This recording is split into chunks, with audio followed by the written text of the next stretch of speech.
I'm Ryan, and today we are going to work on an acrylic landscape lesson. All of the tools and materials will be listed in the video description, and if you'd like help with the drawing process, I'll have the traceable up over on Patreon, along with the reference photo for color matching. With that said, let's jump into it.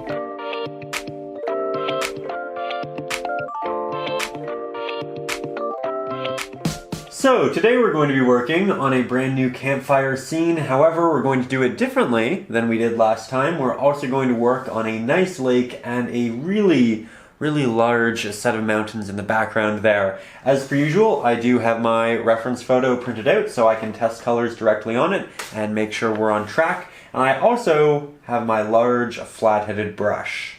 The brush here is about 1 inch wide, and I'm going to use it in the sky up here simply because it can carry quite a lot of paint and because it'll render some really sharp edges for that of our mountains. Now, as per usual, before we grab any actual pigment, I am going to dip the bottom third of my brush here in a little bit of water and wipe off the excess. This is going to help condense the bristles so we get a really nice sharp application, and the water in the bristles will now work its way into the pigment and make it wet for a significantly longer period of time, which will really help with blending. Now we're going to begin in the sky and work our way forward in the painting just because it's the easiest way of layering, and I'm going to begin by taking quite a bit of my titanium white, moving that down to a clean spot here on our palette. Then I'll grab the smallest amount of cerulean blue, just like that, using the corner of my brush. I'll work that in, and then I'll use the other corner of my brush to grab about a third of that with Mars Black. And Mars Black is a much stronger pigment, so you just don't need as much. But from there, I'm essentially just mixing a nice grayish blue sky. And I'm also trying to make sure that I don't have any areas like this that are essentially different colors.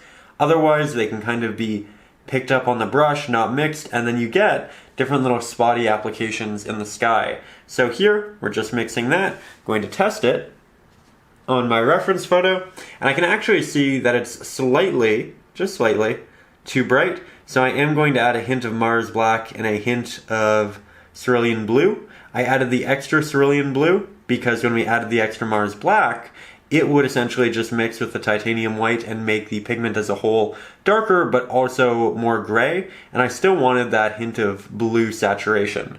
So from there, I'll test yet again, much better, and I'm going to start applying this up into the sky. And I generally like to craft my applications initially when I have new paint around my edges, so you can see that I'm really rotating my brush here. And right now, all that I'm really caring about is the edges of the mountain. Now, when I start to run out of paint, which is currently happening, I mean, you can tell because it gets a little bit more chalky. You can see the tooth of the canvas. I do take the extra, I apply slightly more pressure, and I start to fill in those larger areas at the top. And I like to do things in this order because generally when you have fresh paint on your brush, when it's still recently been dipped in water, you have the sharpest applications and the most control. But as you start to use the dampness in your brush and the actual pigment, then things do get a bit harder to maneuver. And so that's when you like to work into the larger areas. Currently just dampening my brush, wiping off the excess, and now we'll go back, we'll grab some extra pigment, and we'll start crafting the edges of these. Now you can tell that they're always changing, always progressing. It's not a series of the same triangles. Here we have a different peak. And it's also worth noting that this last mixture I have here, it's actually quite watery. And you can see it's semi-transparent. You can see a lot of the canvas through it. Now that's innately going to happen with acrylics, simply because acrylics are all semi-transparent. Generally you have to do a couple of layers and you do get these kind of awkward layers in between where you do see the canvas and the underpigments showing through. So I'm kind of just rolling with it, finishing up those edges, and now we can mix significantly more pigment here. And we'll come back and give it a nice thick layer of paint. Now here you can see that I'm mixing on top of my previous mix, but what I'm doing very purposefully is I'm leaving the edge here as that initial mixture. That way I can look at it in comparison, in contrast with my new mix, and just make sure that I am achieving the same thing before I head back up there. It's an easy trick, but it makes color mixing so much more efficient. So rather than having to test your pigments on the canvas and say, oh, you know, is this right? What do I do to it? You get to do that here on your palette. Right now I can see that it's a little bit too gray, so I'm just adding a little bit of extra blue. Now I can see that it's a little bit too dark, so I'm adding a little bit of extra white. And you essentially just need to ask yourself, is it too bright?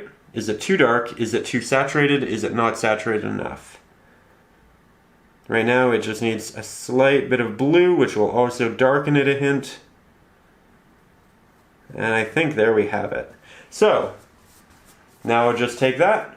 I'm going to start working it on top of our previous applications because, again, acrylics are semi-transparent. You're going to want to do multiple layers most of the time. I did start up in the body of these because I had quite a bit of paint on my brush, but now that I've gotten most of it off, I'm going to wet it. Grab a little bit more, come back into those nice little areas, and I'll fill this in. I may need to let this dry before I can really work over it. We'll give it a try. Sometimes if you have an area that's quite wet, paint simply won't stick to it until it does dry. Seems like we got lucky there. But just recognize that sometimes if you do accidentally use too much water in your mixtures and you're having problems applying the paint, it is okay. Just let it dry. Come back to it in 5 minutes and you'll have a much easier time. Once I've applied the entirety of the sky, I'm just going over it left and right, very softly, applying almost no pressure. The more pressure you add, the more streaks you'll create. But there we essentially have a very simple but beautiful sky. Now, what we're about to do might seem a little strange, but I'm going to ask you to trust me here. We're going to work on the mountains, we're going to work on these darker areas, we're going to work on the snow-covered areas. However, we're going to begin by simply taking some cerulean blue, some Mars black, about an equal mixture. You do want this to be relatively dark, then about a quarter of it in titanium white. You know, maybe a little bit more Mars black. Get it quite dark, just like that. And we're going to take this and apply it to the bottom of our mountains to begin with. We can work our way around to this one. This one will be layered on top of that. It's a little bit closer, so you don't really have to worry about it. But I start on my edge, and then I'm going to work my way up. And as you can see, this is where I want you to trust me, I'm going over my drawing of all of the snow, because I actually want a dark base layer under all of this. And then as we progress, I'll add the snow on top, because the snow actually does fall on top and it'll just give it a much more natural look in the end. You also don't have to worry too much about this bottom line because we are going to be recreating one with the paint here, but keep it relatively clean, that way you know where it is. So once I have that there, I'm actually going to lighten it just slightly. A little bit of titanium white, maybe a hint more blue. There we go. And I just want this to be slightly brighter as we progressively move upwards, working back and forth horizontally. And I'm making it brighter as we move up because we're getting higher and higher in the atmosphere. There's more light up there, there are less shadows. So it only makes sense that we do, even in these darker areas, progressively make it slightly lighter. At this point, almost everything we apply will be covered up by snow, so this application doesn't matter as much, but it's still good to get that base layer on there. That way when you're painting the snow, if it's semi-thin, you can see this underneath, as opposed to the canvas, which would be much more difficult to kind of visually articulate because you'd be working an almost white over a white. So this is just going to ensure that you do get some nice thick layers in the end.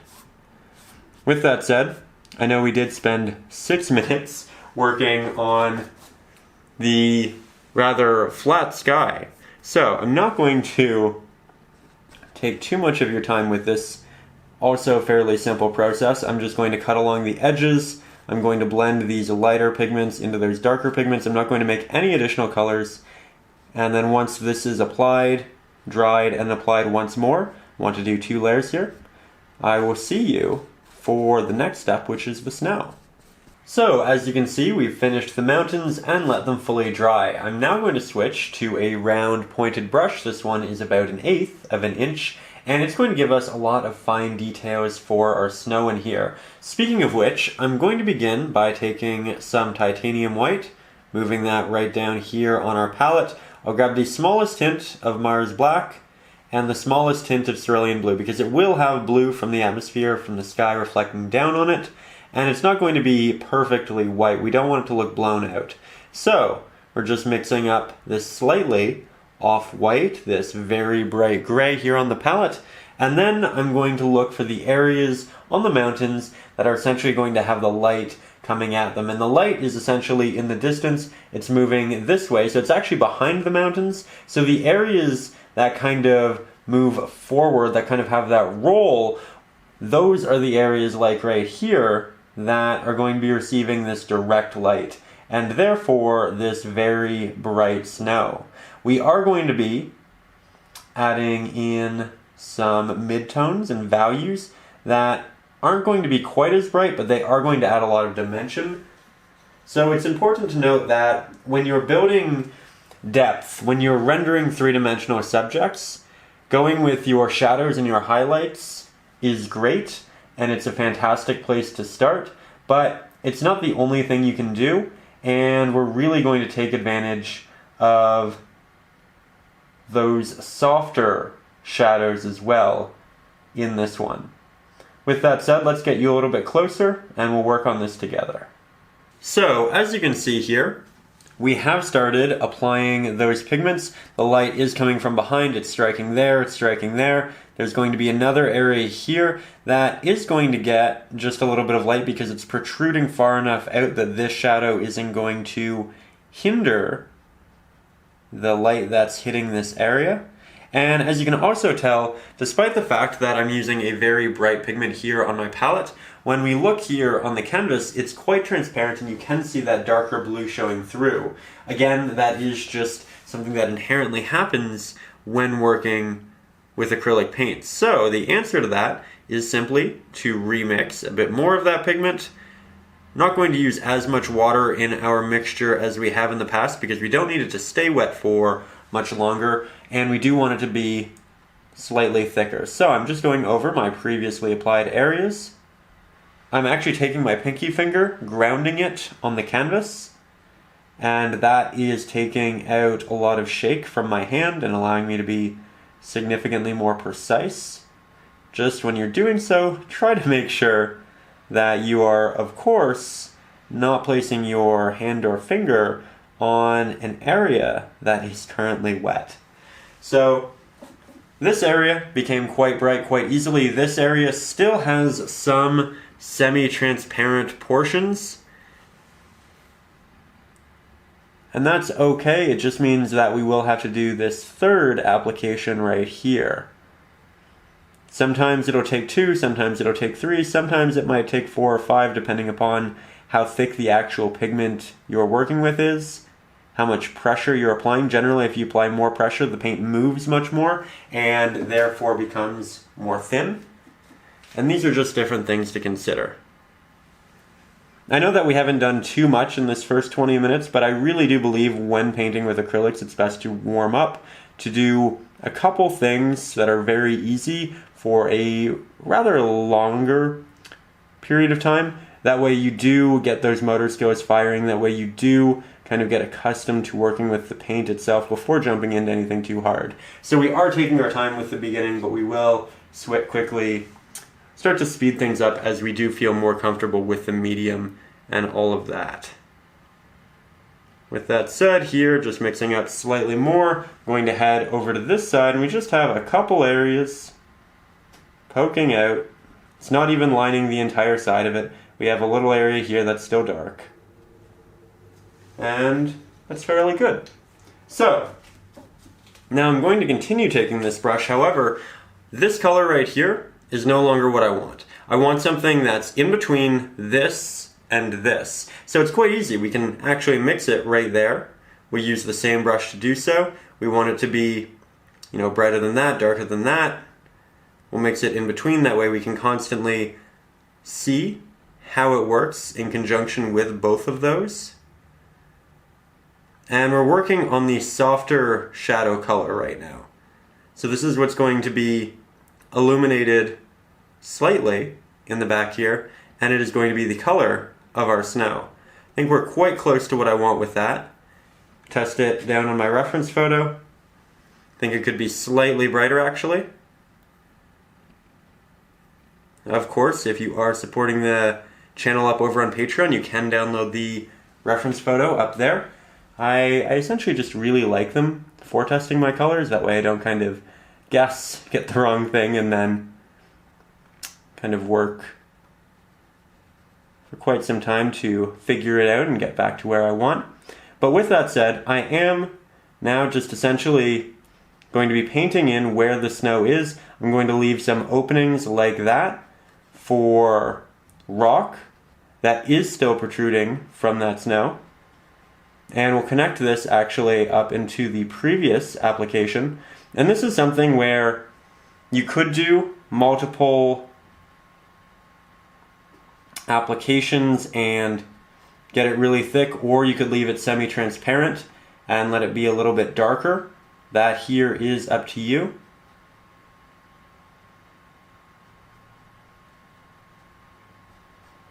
There we go. But you do want it to be evolving, you do want it to be changing. You can see these little lines. I'm essentially just looking at the reference photo, but you can make it up. Just make sure that it's constant diversity and change in your application. We're also not going down all the way with it. I'm going to essentially create a V shape, so I'll mark the bottom of it right here, and then it'll come up this way. It's not going to be a straight line. There are going to be openings in it, so we'll leave one there, we'll leave one right there, and then we'll bring it up to there. And this will also come down to there-ish. I'll connect it with our previous spots. I'll come down from this, and now I am essentially working on edges, and then I get to fill in the middle because I have an idea of where my borders and everything, where it needs to go. There, see that?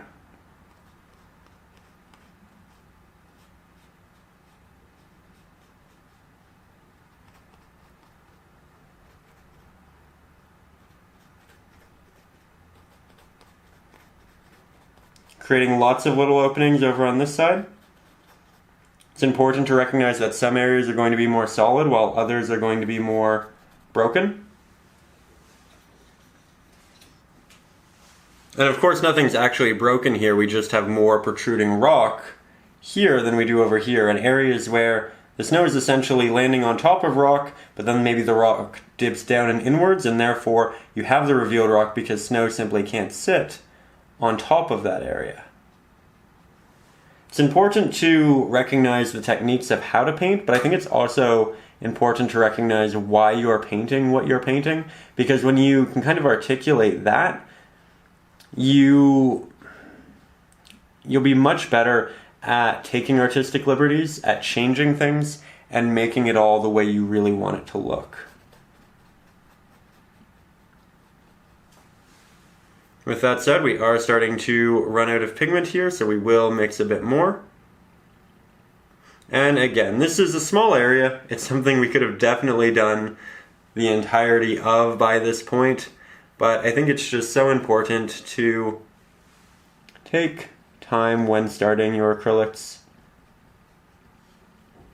Really get into it. before we start anything too difficult. Just because messy stages are inevitable, because the pigment is thin. And I think when people create messy work, it can be a little disheartening. And being able to recognize that things aren't going to be perfect is so important, at least not initially. You know, they'll get there. I often find that in the final 10-15% of a painting, that's when I'm like, oh, yes, this is exactly what I wanted it to be. But there is a lot of building that happens in between there. It's easy to get disheartened, and generally when you take things slow, you really assess what you're doing, you get more confidence in what you're doing because you can kind of see what you're building towards. And then that'll keep you going through those awkward stages, which, if you do continue through, you will end up with a great painting. This is also something that's going to look far better from farther away. Right now we have a myriad of very notable visible brush strokes, and as you get farther away it will look much more natural. Here we have a much larger plane of snow that goes uninterrupted by additional rocks. Get some extra blue, white, black. And there are also some openings over here that work kind of in this direction and then more in the middle and then more this way. So the rocks, the elongated ones, are consistently changing. I did make that a little bit darker. You can do that. It will create some extra depth. It'll make it look like it's at a different distance. You can also go with the consistency should you want to. Really up to you and how you want to make your painting look in the end.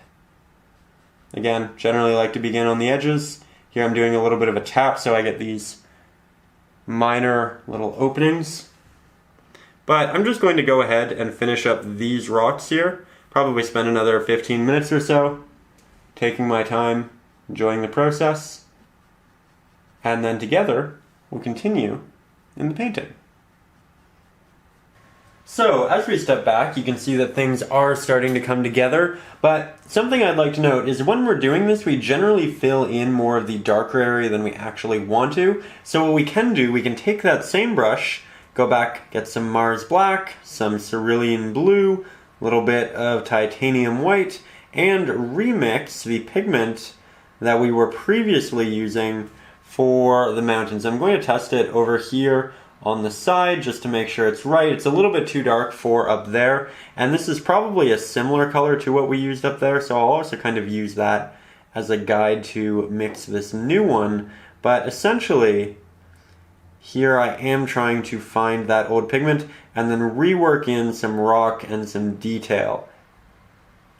It's ideal to kind of apply the snow on top, but in scenarios like this, where you do want a little bit of that extra dark pigment, this really isn't a bad option. And I'll show you how just so quickly we can build up that extra level of detail and rock in here.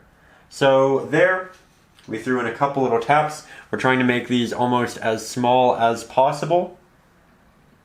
I'm going to try to create a line here of rock that will continue down to there.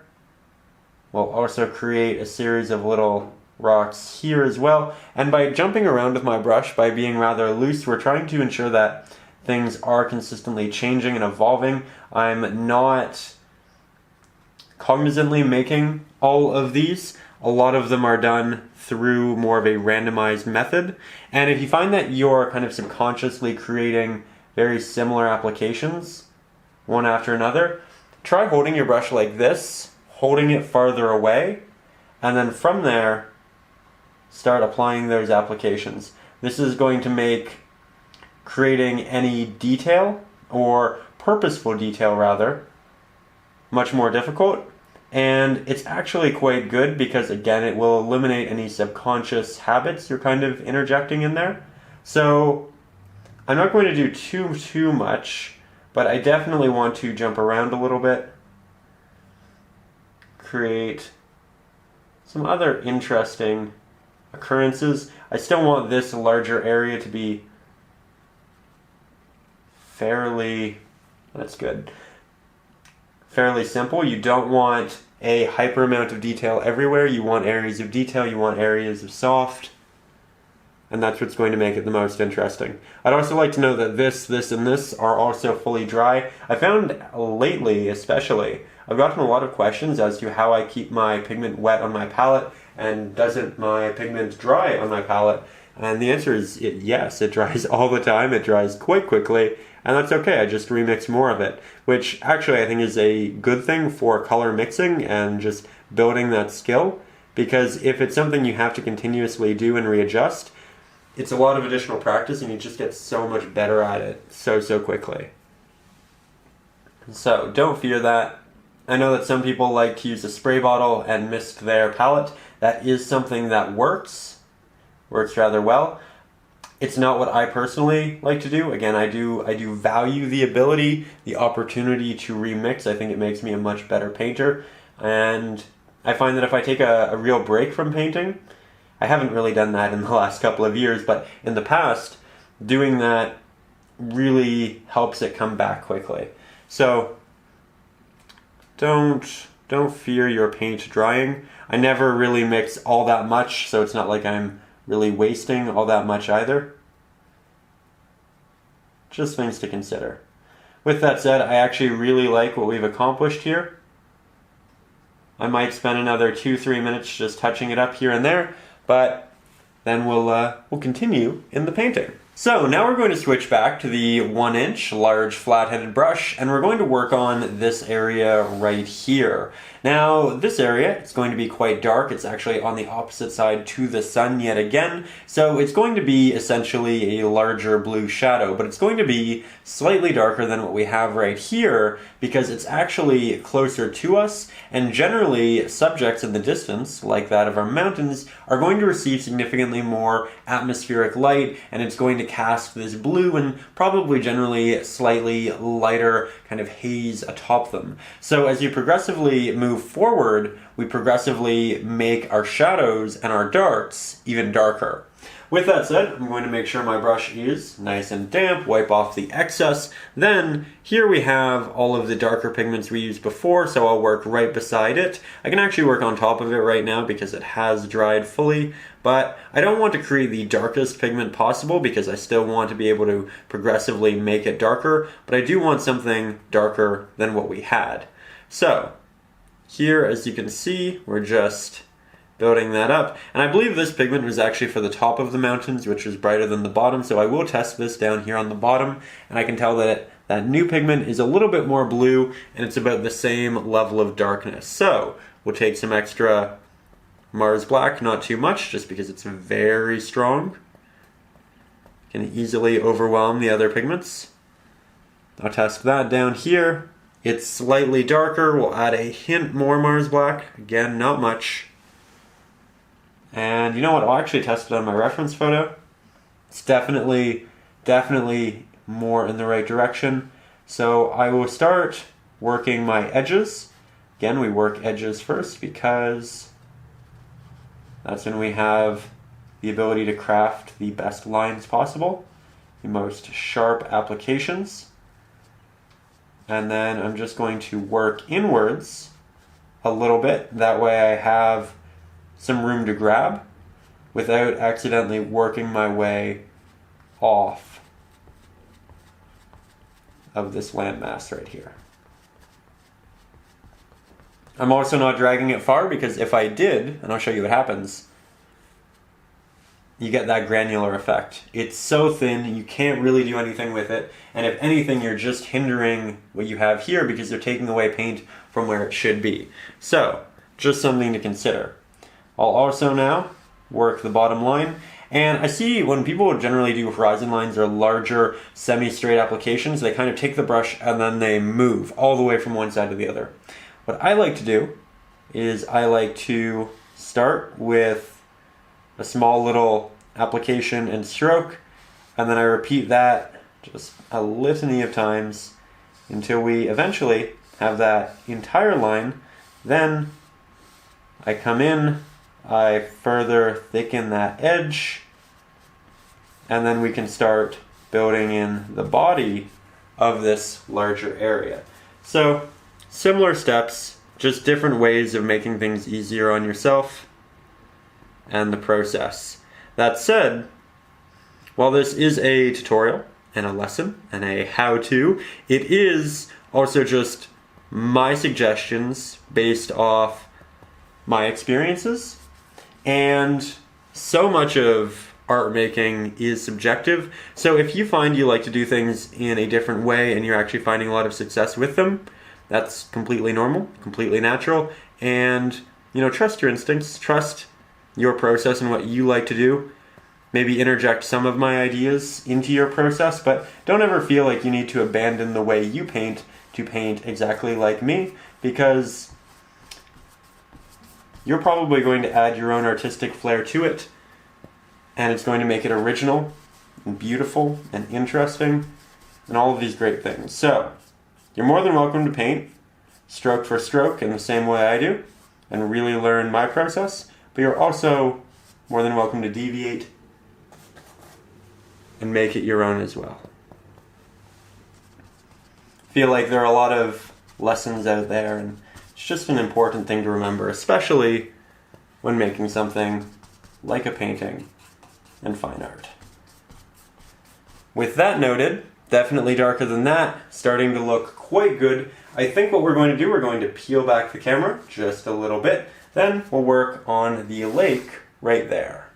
Now, much like the mountains, we're going to start with a very basic layer down here for the water, and then we'll slowly expand upon it in future layers. So we're going to start off by taking this color, applying it right there. We're going to take some of this color, apply it there, and then we'll do a slight blend between the two. We'll also have some brighter pigments there, mirroring right down here. My brush is essentially just a little bit wet. That's how you're seeing these very slight markings, because my water is more blue than clear, and now I can kind of draw with my brush. Just a funny thing to consider, but also recognize that when your water is like that and you want to switch to a color like blue, or rather like yellow, and you have blue in it, then you're going to get a mix, and you're probably going to end up with a green despite intending to end up with a yellow. So if you are switching colors in any painting dramatically and your water is a very distinct color, do consider changing your water before going and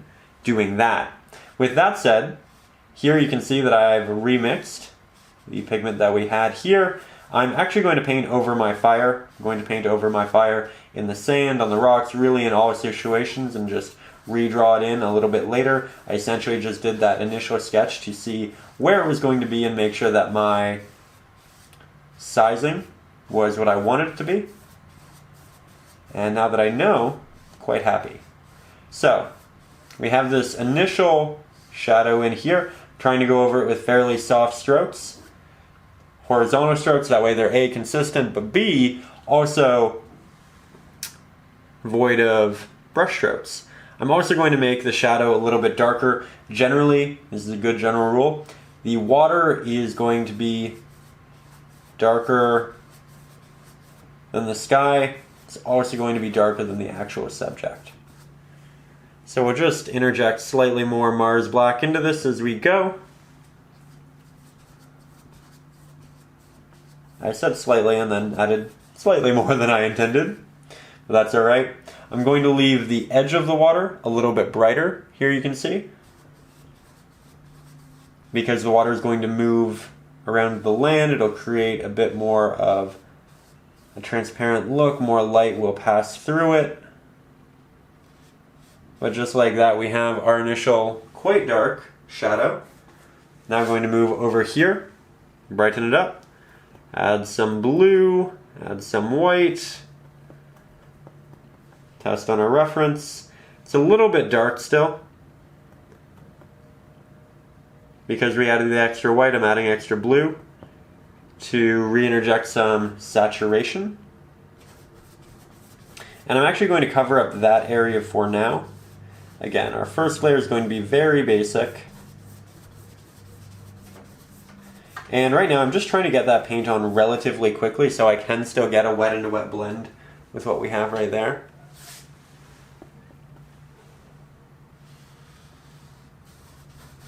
So I'm just kind of dancing around the edge, and I'm not connecting at any points just yet because I wanted it all the way through. That way when I started my blend it could be consistent and I didn't have to keep going back and forth, grabbing more and accidentally unbalancing it.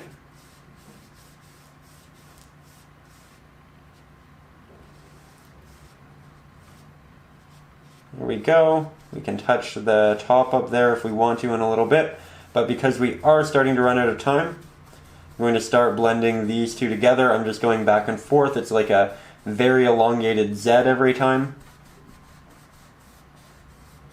Bringing one into the other. This is going to give the water a little bit of movement. And then I'll go over it with the horizontal, the larger edge, the horizontal stroke, and just take out any very definitive hard applications there. I think that's really pretty actually. I like that a lot. So now I'm just cleaning my brush, making sure it is good to switch colors. So that's the pigment we had, that's the brighter pigment. We're going to make it even brighter now. Extra titanium white, extra cerulean blue.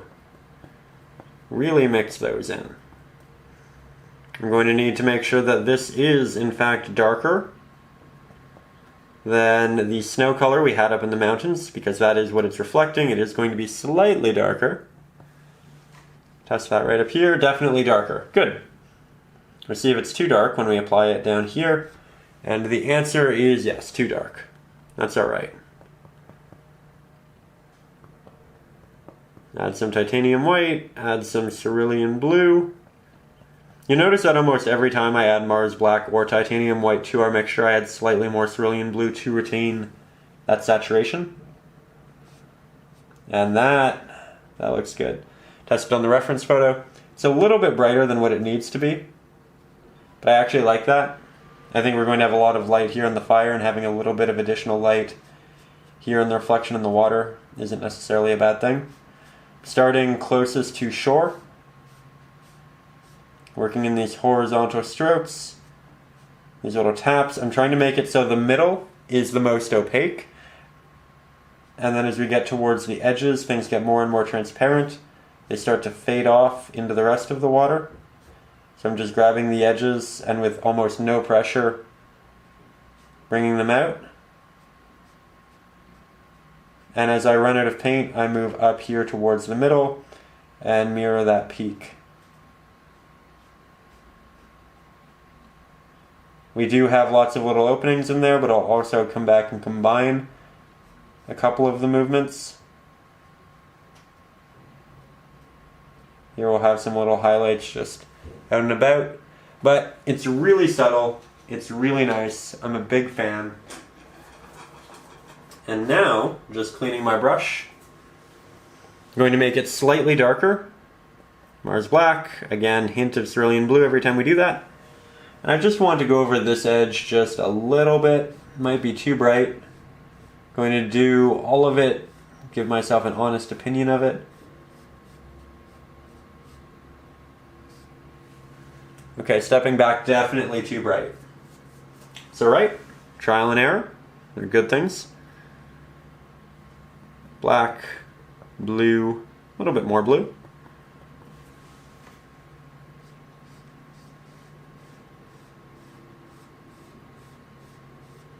Getting closer, get a little bit more black. Again, a little bit more blue.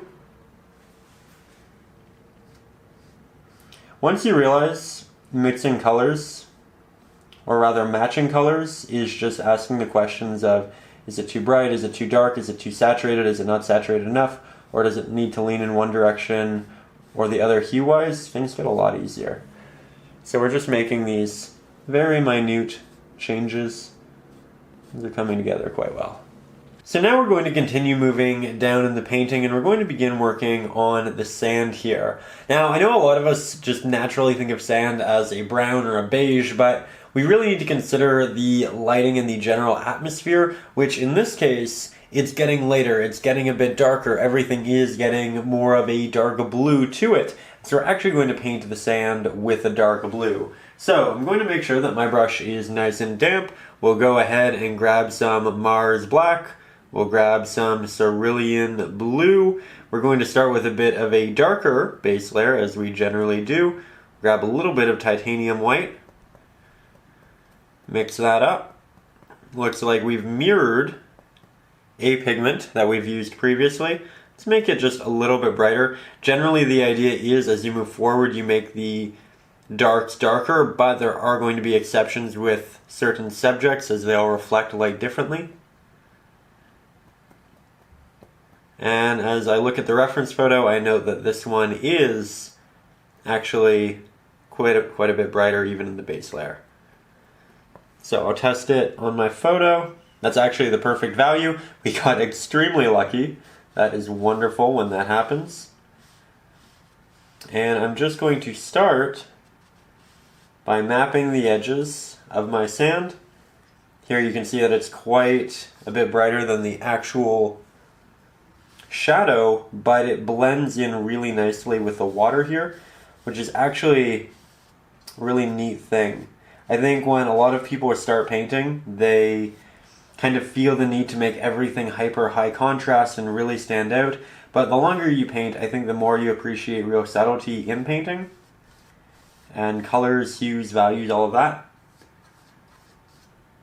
So that's something I actually love. I like how it's distinct here. I like how it's a little bit more hazy here as to when the transition occurs. And then here it's a bit more distinct, but I think we have something really interesting happening there. As I move around my rocks, I move very roughly around them. We are going to paint them in after, and we'll paint them atop the sand, so we can actually be quite rough with the edges without any real fear. I'm actually going to go over a lot of this now, as you can see horizontally. Am I dragging a little bit of paint over the open areas each time? Yes, but I'm using such a minimal amount of pressure that it really isn't creating an issue or moving too much. It's just giving me a consistent application and again, removing any pesky brush strokes we might not want. Here I am running out of paint, so I'm just kind of marking where my rocks are.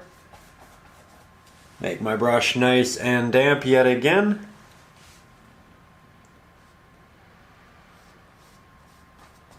And here we go. Now, this subject, the sand, doesn't have those harsh contrasts like the mountains or that which we've previously applied. However, I am still going to make it progressively slightly darker as we move closer. So I am going to take some extra Mars Black in my next mixture. I am still working in blue and white, but I'm working in less blue and white than I am black. So here, as you can see, we have something with a slightly greater contrast. I'm going to work the entirety of this edge, and then I'll blend it back.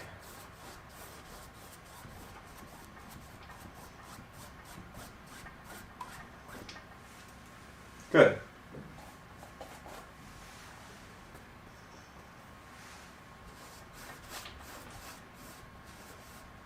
I'm going to start cutting around the logs here.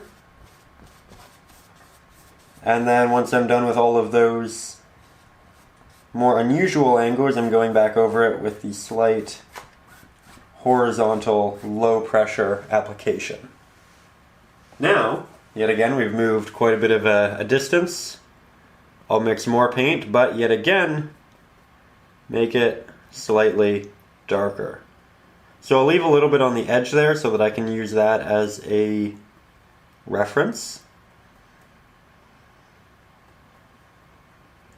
Getting there.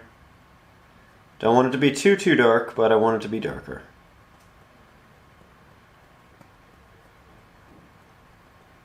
We have something that's quite similar. We'll add a little bit of Mars Black, and we'll give that a go. Can again also just test on a reference photo if we want it to be just right.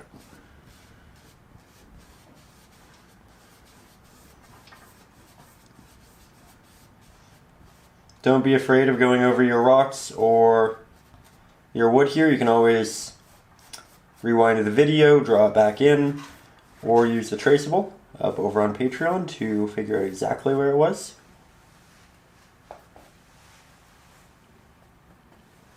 And we'll just work on the other side here. Again, edges first.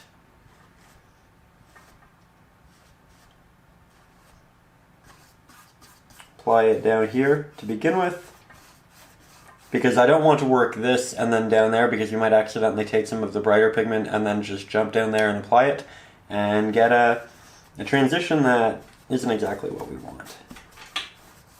So I'm just now blending the two, working back and forth in this X-shaped stroke and pattern, which will transfer the pigment from one to the other really efficiently, and then when I'm done with it, go back to horizontal. Now, while we have these pigments on our palette, I am going to add just a little bit more Mars Black to it. And then I will also work the sand right in here around the fire. Now, we're going to have a fun talk a little bit later about how light reflects on this rock and the sand, but regardless of what decision we decide to go with there, because we do have a couple of options, it's important that we have this good darker base layer for the sand. So I'm just working my way with a lot of diagonal strokes, keeping things fairly linear. Again, it's okay if you go over the rocks. It's better that you cover the space you need to and accidentally cover up a couple of other lines than miss areas that you need to paint.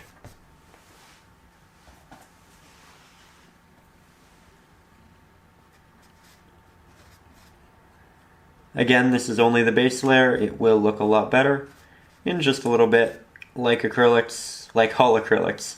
You kind of just need to build your bases. You work through these awkward phases, which are fairly unavoidable. But that's okay, because in the end you end up with a piece you love and a little bit more patience and self-confidence as well. There we go. Might need to do another layer, but I want to let it dry for 5 minutes or so for it to dry first. So now what we're going to do, once this is fully dry, we're going to take our medium-sized flat-headed brush. This one is about 1/2 inch wide, so half the size of the previous one, and we're just going to a smaller one so that we have a bit more control. Now, I'm going to make sure that this is nice and damp, which of course will condense our bristles. Then I'm going to mix a new blue. This one should be a little bit brighter than that previous mixture, and if anything, we want it to be quite close to what we have right there. So I can actually test this in there, just do a little horizontal sweep, see how that goes, and it's actually extremely close. So I'm going to start here with this one, and I'm going to start plotting on areas that I think are going to be receiving slightly more light. And remember, light's coming this way, this back area of the mountains, it's not receiving it. This front area of the mountains, it is. So again, we're going to have a little bit of light coming through here. So I'm going to start by creating a little hill of sorts of sand right here. It's going to separate this patch and this patch. It's going to make this look like it's a bit higher, a bit closer, receiving more light. And then, because my brush has a bit of water on it, I'm able to do this wet into dry blending technique. So as you can see, I'm going over our previously applied dry pigment, but it looks like they're actually blending when they're not. I'm just getting a semi-transparent application, and we'll thicken up portions of it by going over it multiple times, by maybe applying a little bit more pressure. And then I'll leave openings and things to make it look like there are divots in the sand, areas that protrude and are a little bit larger. Going to grab some extra water, some extra pigment. Going to start in an area that is going to be very opaque, because when you first grab pigment, that's essentially what you're going to get, very opaque, strong applications. But then once it starts to run off, you can go back to areas like these. Now a lot of this is going to eventually be covered by the fire, so I don't actually want it to be too complicated. Almost looks a little bit like snow. It's really, you're painting with a very similar technique, actually. Who knows, maybe we'll turn it into snow. It is December. It would be appropriate. Adding sand is essentially, or rather the process of turning this into sand would essentially be adding more of a granular effect and adding a lot of detail through the use of a old flat-headed brush. We may do that, we may not. I think I actually really like the idea of turning it into snow. I think it's quite fitting. So I tried that. This one's a little bit too gray. I have a lot of it on my brush. I'm going to take that off my brush. I'm going to take some Cerulean blue. Work that in there. Just trying to mix back to that color we were initially using. I think we found it. That said, as we move farther back, I do want it to get a little bit softer contrast-wise, so I'm not actually going to use a lot back there right now. Instead, we'll use it right here to build up some patches of sand. And I'm also using my finger occasionally to give a bit of a softer blend.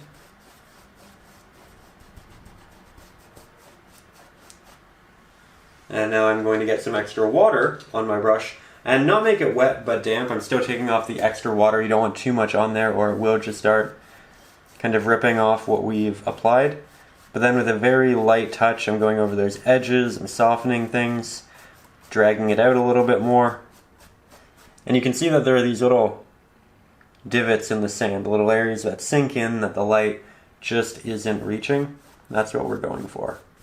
A little bit of visual diversity.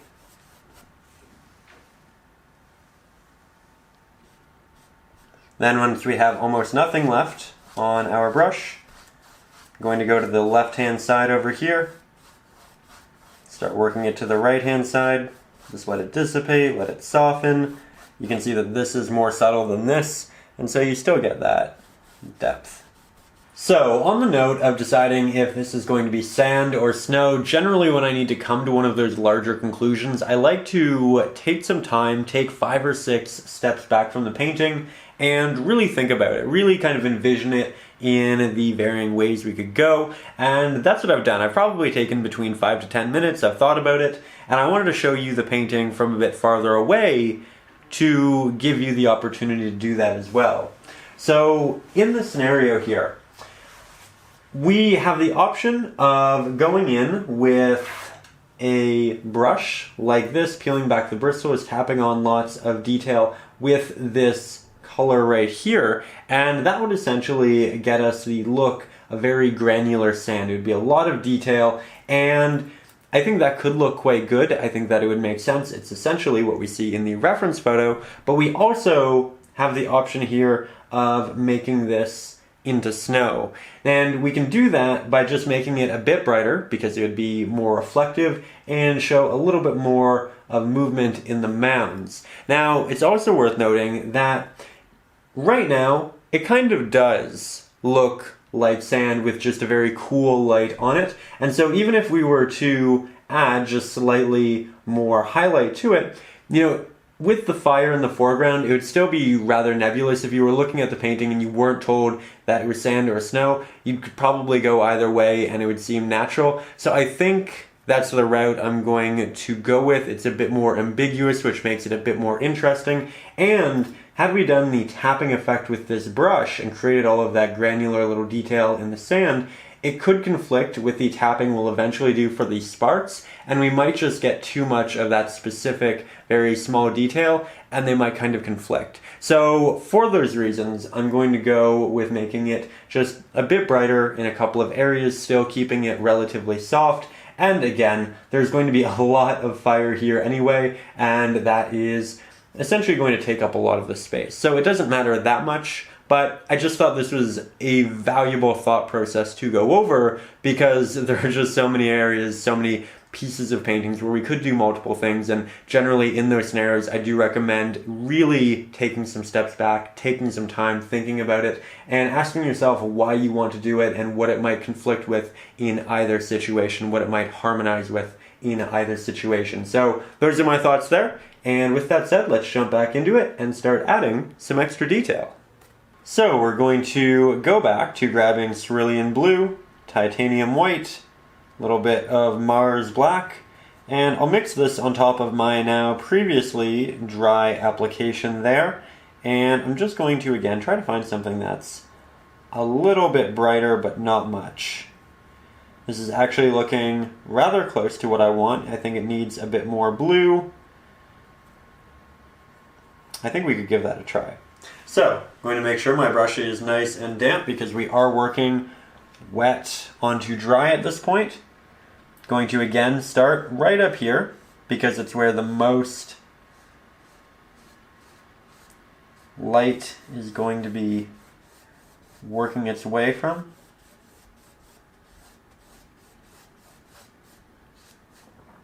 I'm going to predominantly try to keep these highlights more so in the middle than I am the edges. That way we have a slight vignette effect.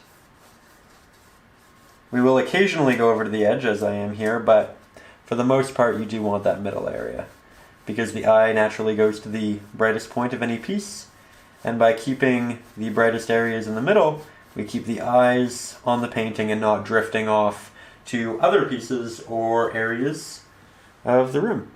Just a little fun subconscious trick we can incorporate into the paintings. But just like this, we essentially imply little mounds of snow. And we'll keep this pretty simple in the back.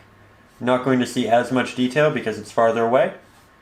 The farther things get, the harder it is to see those minute little dips and shadows. So I'm actually very happy with that right now, and I think we can head into the rocks in the background here, but let's get a little closer. So now we're taking more of our cerulean blue with our medium-sized flat-headed brush. This one again is about 1/2 of an inch, and you can even go with a smaller one if you want extra detail here, but this is a great brush because again it has those nice sharp edges for rock, and we can also grab a fair amount of paint with it. So here I'm mixing up a really dark pigment. This is arguably darker than anything else we've had, minus maybe this, and we're going to start applying it on our rocks here. Now at this point we are almost in the foreground, so we are getting close to those true darks. This one might be a little bit brighter and we can always go back and brighten it up, but this is going to add some nice needed detail to the foreground here. I'm also just occasionally using the corner of my brush rather than the entirety of it or the side of it. To render these rocks, I want all of these rocks to be very different from one another. You can even amalgamate them, connect them.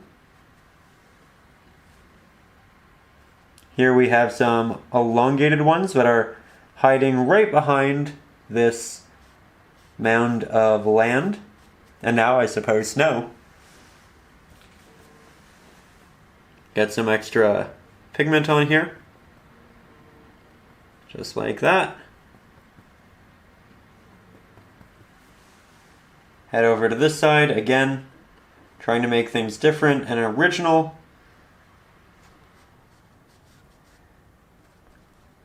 Create some other smaller ones that are kind of overlapping down here maybe.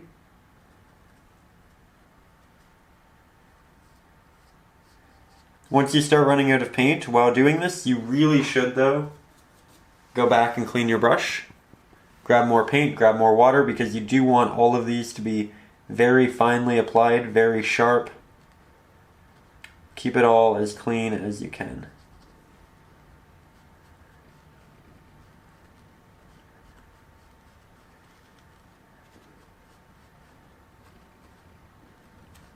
There we go.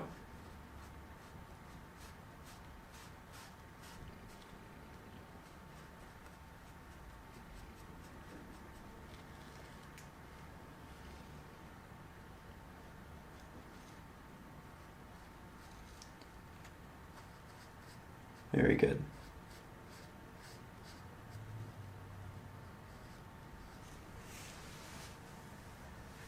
Now let's head back over to this one, make it a little bit brighter because I do think it is far enough away that it will get slightly more atmospheric reflective light. When you're going over previous ones with a slightly different value, make sure you really get those edges. You don't want it to look like it's outlined. You don't want that darker pigment kind of looking like it's surrounding your subject. There we go. And now I am going to switch brushes, and I'm going to switch to the smaller round pointed brush. Again, this one's about 1/8 of an inch. I will make my pigments slightly brighter than what they were. And then you can just add a little bit of a highlight to these. And you know what, we'll probably want to make it slightly more blue as well. Might mix it over here in a clean area.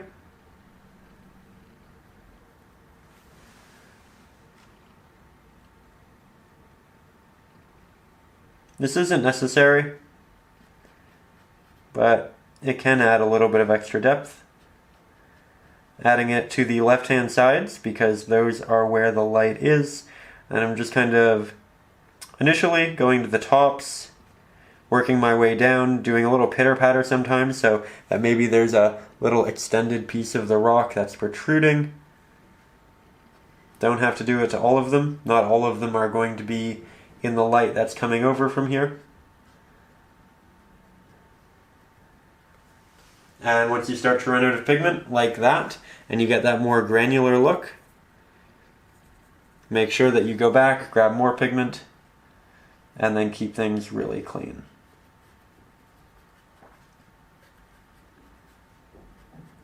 Trying to add light in slightly different ways every time. Decided not to add it there because it's the right-hand side, and that side isn't going to be receiving any extra light.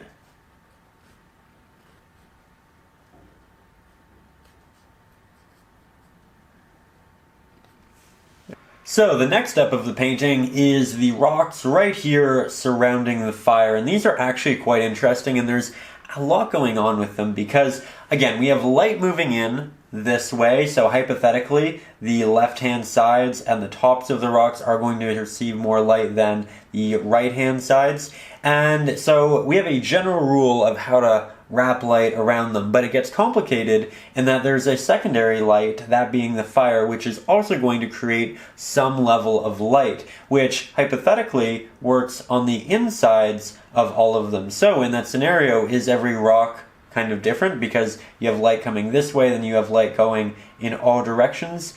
The simple answer is yes, but something you need to consider is the reality of how reflective surfaces are and how different light affects them. And this is something that came up quite frequently in my last fire tutorial. I did this big bright flame from a campfire, and then I painted really dark sand around it, and I received a lot of questions as to why the sand wasn't bright, why it didn't feel like it was glowing. And there are a couple answers to that. The first being that the reference photo actually showed that in real life there wasn't a glow on the sand, which I know sounds counterintuitive, but I think that occurred for a couple of reasons. One, in cartoons, in illustrations, when we're growing up, generally when we are shown fire, we are also shown a lot of light in that surrounding area. And it's actually generally a bit of an artistic liberty. Something like a campfire actually doesn't generate a massive amount of light,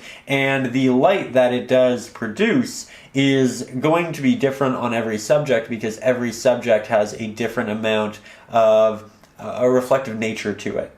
So the sand is going to be different from your rocks, which might be different, well, which definitely be different from snow. And so it's important to recognize that we're not adding the same amount of glow to everything. And in the reference photo that I'm working with, there actually isn't much warm light on the rocks at all. However, I am going to be taking some artistic liberties a little bit later on, interjecting that in for those of you who really do want to work it into your paintings, but just recognize that there are multiple light sources. We'll talk about them as we go, and that a lot of us, we have these ideas in our heads of what things should look like, and generally when we follow that idea, things end up looking rather simplified, a little bit cartoony, a little bit illustrative, and maybe that's the look you're going for. But if you want realism, look at your reference photos, look at real life, and make decisions from there, because a lot of the ideas that we have in our head are essentially simplified versions of what they actually are, or skewed or distorted versions of those things because of, again, what we've been exposed to. So I really wanted to preface this section because I know that it could come across as a little counterintuitive, but again, the reference photos aren't wrong, and we are going to be taking some artistic liberties once we have it technically correct. So, with that said, let's take our 1/4 inch flat-headed brush. We're going to take some Cerulean blue. We're going to take some Mars black, a little bit of titanium white, and we'll mix up a slightly brighter dark bluish gray. We really don't want too much blue in this because we're going to be working a little bit of yellow and orange onto it later. So we want it to be fairly void of that, otherwise the yellow in the orange could turn into a green when placed on top of the blue. So I am leaning more into gray for these rocks. And again, the light's coming this way, so I know that this side of the rock is going to be a bit brighter. So I will apply that here. I'm also, of course, working my edges first, and then once that's done, we move into the body. Again, similar rule to that of the mountains, the rocks, and the background, really all of it. Edges first, then the body. So, we have that worked in. And hypothetically, this is going to be darker. Now, I actually am going to paint it darker and ignore the light that's going to be coming from here because, again, realistically, it's not going to have a real effect, not a big one. So I'm just mixing that.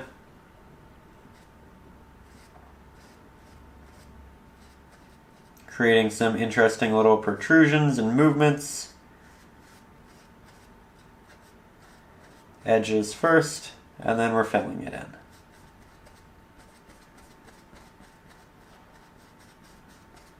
A lot of details are going to be lost in the shadow here. That's a good thing to accept early on. Now, to illustrate how the lighting is going to have an effect on these rocks, again, this one received light on that left-hand side, so we painted it on the outskirts of that rock, where this one over here, if you look, the light's actually hitting the inside of it. So that's where it's going to be more bright. So we're going to take some cerulean blue, titanium white, Mars black, and yet again, I think it's worth noting that the pigment is starting to dry on my palette. So just a friendly reminder that we all do have to grab more paint. This does happen. It's natural, part of the process. That's okay. So I'll test this over here, just make sure it's quite close, and then we'll start painting this rock right here. Now, hypothetically, in a perfect world, we would have started with these two back rocks, because now we have to paint rocks behind them and keep lines sharp, or go back and sharpen these ones again, which wouldn't have been necessary otherwise.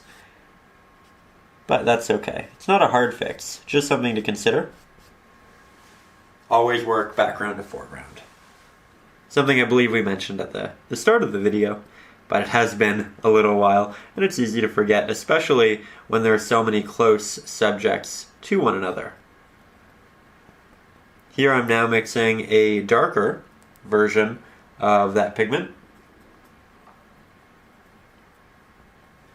Test that over here. It's not dark enough, so we'll grab more Mars Black. And then we'll put in the back and the bottom of the rock, which of course will be very high contrast because, again, we are getting quite close to us. There isn't all of that atmospheric light, and you can even see the rock is almost getting lost down here in the sand. Here, presumably it is sand because the snow would have melted.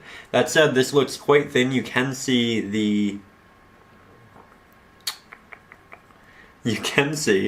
canvas through it. And so I'm going to go back with another layer and make it a bit more thick. And here you can see that it's actually making it a lot darker, not because I'm actually using a darker pigment, but because you're no longer seeing the white show through, and that in itself is going to make it look like this. Now we see more of the natural color. And you can even do little blends and divots, as you can see here. Work some of that darker pigment up into the rock, work that lighter pigment down, create those additional little transitions and subtleties. And generally using the flat-headed brush is actually fantastic for this because you do get some sharp lines, you get some softer blends, and it just creates all of these little techniques and imprints that really do look natural on rock. There we go. So here you can see I have a top area, then there's another little shelf here that's lower, it's not getting that same amount of light, but overall we have a really interesting rock. So something else you'll notice is that I am continuously getting both closer and farther away from the canvas with the camera, and that's just because I think it's really important to continuously look at your painting from different distances. That way you can see if things are balanced, if you have the right amount of details and hues in there, if everything's working cohesively. Generally the best way of doing that is just taking a couple of steps back, getting some extra perspective. So I do think it's important that here we do that as well. Now I'm actually going to start by applying some light to the side of this rock right here, and then I'm going to jump over to this one and apply some light to this. And I'm actually going to jump around the rocks a little bit more than I was, just to save some time here. You can really take your time, you can invest a lot into these. The more time you put into them, the better they will look. But I don't think this tutorial would be all that useful if it was 16 hours long, so I'm going to be working a little bit more quickly. I am taking artistic liberties from the reference photo, changing things up a little bit in terms of shape and size. It's also worth noting all of these rocks are not the same size. You'll notice that this one's twice the size of that one, this one's maybe a third larger than that one, and I am trying to keep that incredibly diverse as well. So we'll also grab some blue, white, quite a bit of black, make a nice darker mixture. Definitely don't need that much black. And now I'll come in to the backs of these rocks. You will start to lose a real difference between the rocks. That's okay. Not everything needs to have a hyper contrast and really stand out. It'll actually look much more normal and natural if things do start to kind of get lost into each other. And this isn't really where we want, in the end, our viewer's eye to be. So that's also important to recognize. I think when a lot of people start painting, they try to make everything hyper detailed, hyper saturated. But the longer you paint, the more you realize certain subjects need to pop more than others. so that they actually stand out, so that you have main subjects, so that the eye goes where you want it to, and you can kind of direct it through your subjects. And the more you paint, the more you learn that. But this is just a little reminder that sometimes things in the background, sometimes surrounding subjects, you don't want to incorporate as much detail in them as you could, because they can take away from what you're really trying to present in the painting. Here, of course, by going a little bit quicker, we are getting some messy stages. By going slower, you can really refine as you go. But right now, we'll go in, we'll make some of these a little bit darker.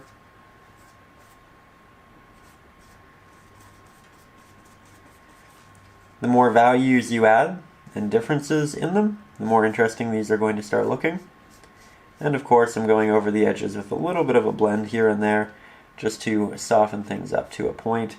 And you want to jump around with this, that way your subjects share similar values and look like they're cohesive in the same world here.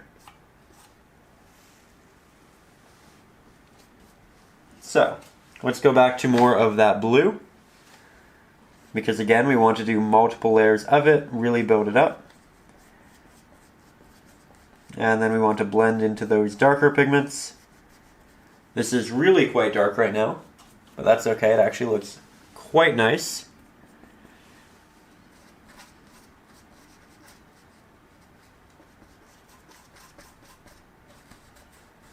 Again, trying to move this about through a lot of them.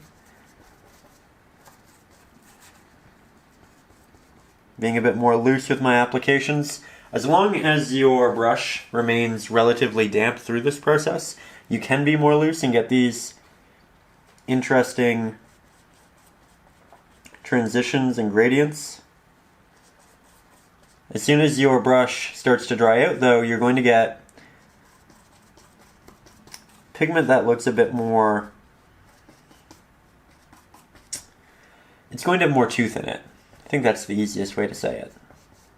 It's not going to look as smooth as you want, which is okay. Especially in rocks, if it's going to look that way. Rocks is a good subject to have it in, because it can add detail and character. But here you can really see me just jumping back and forth, adding darker pigments, adding lighter pigments, reshaping slightly, but always adding more light to the side of the rock, the surfaces that are facing the left-hand side. Don't want anything truly bright though. That's about as bright as we're going to get.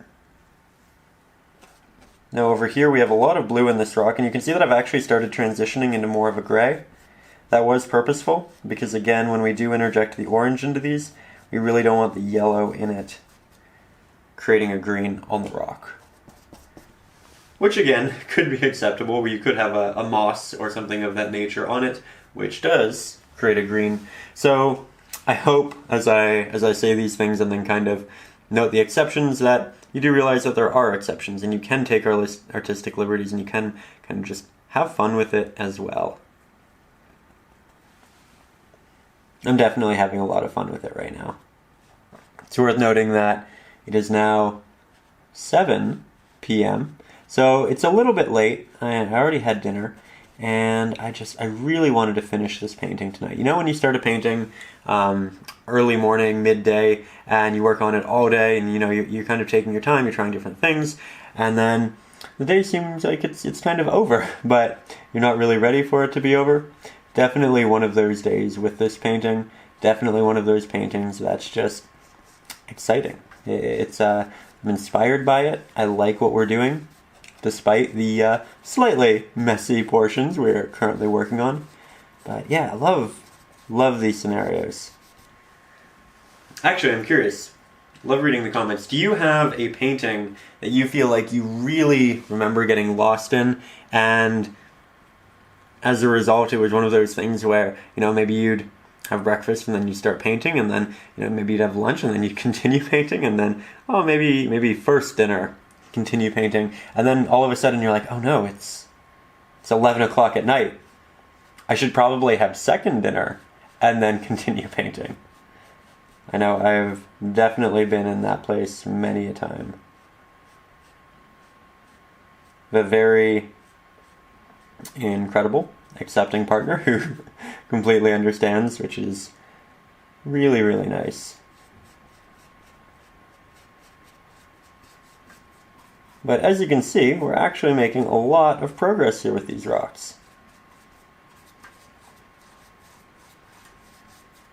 Here we are entering a messy rock again. These are kind of finished, but here you really get to see the process again. So I added the highlights, I'm adding the darkest applications, and we'll go back in, we'll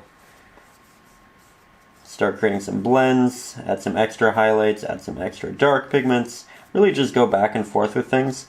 And here you can see that it's kind of initially broken down into this very odd geometric shape, right? But the more we add to it, the more we blend with it, the more natural it'll become. So here's layer 2. We've been working with a lot of black, so of course this is going to be less saturated than it was. And oh, there we have our first blends, keeping some edges sharp but not all of them. Trying to create different movements so that it's always changing and evolving.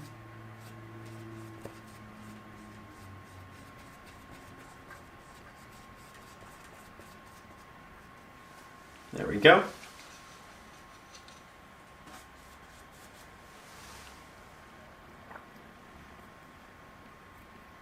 Get a little bit more white. The more you blend like this, generally the darker the mixture gets because the Mars Black in the mixture is the strongest pigment and it's going to have the greatest effect. So I do like to add a little bit more titanium white, and of course that mixture of titanium white and Mars Black makes everything more gray, so we take out the saturation of the blue, which again aids our end goal of being able to work in extra oranges and colors that incorporate yellow. Also here again I am working back into other areas so that the values that I have are cohesive and everything looks like it makes sense and coexists under the same lighting system. And again, this is something you could honestly spend hours on. For the sake of the tutorial and your time, I am not going to take hours, but just recognize that the more you do with this, the better it will look. And it's really quite fun. I think rocks is a subject that a lot of people kind of struggle with initially. Some people really get it, some people don't. I was lucky in that it was something that kind of came to me naturally, but I definitely have subjects that are a bit more tough, but this is a great opportunity to play with it because we only are working with blue, white, and black, a very limited palette. So if you mess up, it's rather easy to recreate the same colors and values.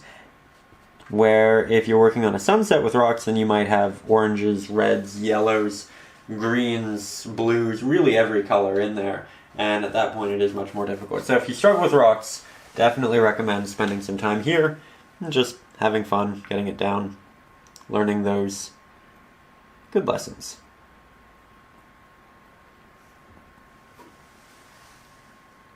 I think I'm just going to darken this right here. Like that. Sharpen some of my edges.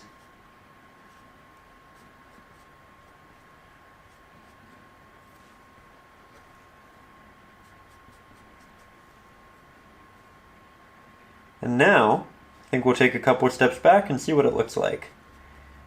Again, in conjunction with everything else. So there we have the rocks again working with everything else, and at this point I am really happy with it. I feel like we went with a much more subtle set of blues and grays, and I feel like they look very natural. I also like how this area is quite ambiguous. It could be snow, it could be sand. I like that a lot. I like when you kind of can take something different from a painting. So so far so good. We are now going to head into working on the actual wood down here, and then we get to start the fire. Now, as we get into the wood here, I am switching to the medium-sized flat-headed brush. Again, this one is about 1/2 inch wide, and I'm using this because, as you can see, the sizing is actually fantastic for these. Now, I'm going to begin by making sure this brush is nice and damp, and yet again, we are going to be working with a relatively blue mixture here, and again, I know that sounds a little crazy. It's so close to the fire. Why isn't the fire casting a warmer light on it? And it's partially because the fire in the reference photo isn't all that big, but again, it's also just because generally the light that is emitted from a fire isn't actually generally as bright as we think it is. So I'm going to begin by working on the left-hand side of this board with this lighter pigment. Then I'll do a bit of it down here, and as we get up towards the tops of them, things are going to get a little bit darker because the wood is actually going to get quite charred. It's an important thing to consider. So here you can see that the pigment is actually quite thin. You can really see the canvas through a lot of these brush strokes. So I'm going to take quite a bit of water off my brush. It's still going to be a little bit damp, but I'm going to mix in a lot of additional paint here. And what that is going to do is essentially change the ratio of how much water and pigment I have in my mix and on my brush, and that should, in turn, make this a lot more thick. So there we go, fully covering it. That's perfect. Admittedly, I think this might be a little bit bright. Test it over on this one, and yeah, I do think that's a little bright. So I'm going to darken it just a little bit. Grab some extra Mars Black. Again, I'm okay if I essentially take out that saturation when I mix the white and the black together, because we are quite close to the fire. And it's also worth noting that what we're applying right now isn't going to look exactly like it did on our palette, because it is still mixing with wet paint right now. And so we're going to get a combination of what is currently on the canvas and what was on our palette. So there we go. Now for a lot of these, we're actually going to start working into something a bit darker. And while we did take the time to draw it out, we are going to give it a fairly dark silhouette next and remove quite a bit of that detail. But drawing it out really is a good thing to do, a good habit to get in, because even if you do end up taking these things out, should you need to redraw them in later, you'll have a much better idea of your proportioning and how you want to go about doing that. So now, yet again, we are working along edges. And then when I start to run out of paint, as I just did, start to work more into the body, and then maybe, you know what, I'll do a little bit of a blend there as well. There we go.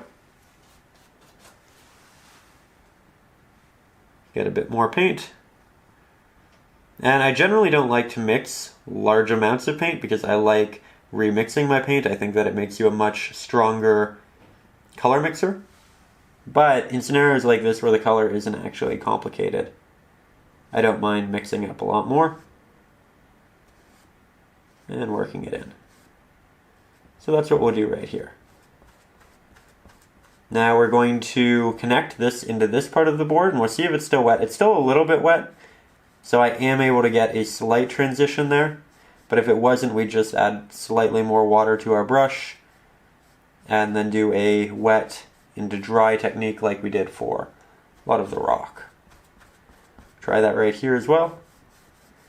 Again, this one's still a little bit wet, which is great. And I'm leaving some brush strokes in to make it look like there is a movement in the grain and the wood. There we go. Then I'm almost out of paint, so I'm back in a larger open area, which you recognize as the body of the subject.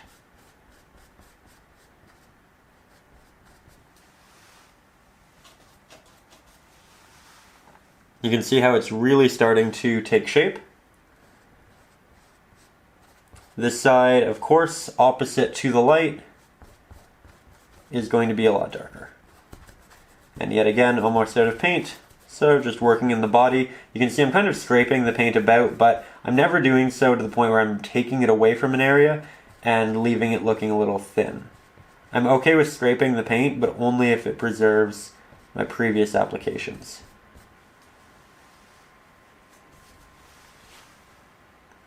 And if you're really new to painting, I would avoid that scraping method altogether. I think it's something we naturally do a lot when we begin, but it's something that we should only really do once we're fairly aware of how we apply our paint, ideal thicknesses of paint. We have an intuitive knowledge of dry time and when you can go back and re-add more. All of that does come into play. And it all comes in time. The more you paint, the more you'll figure it out.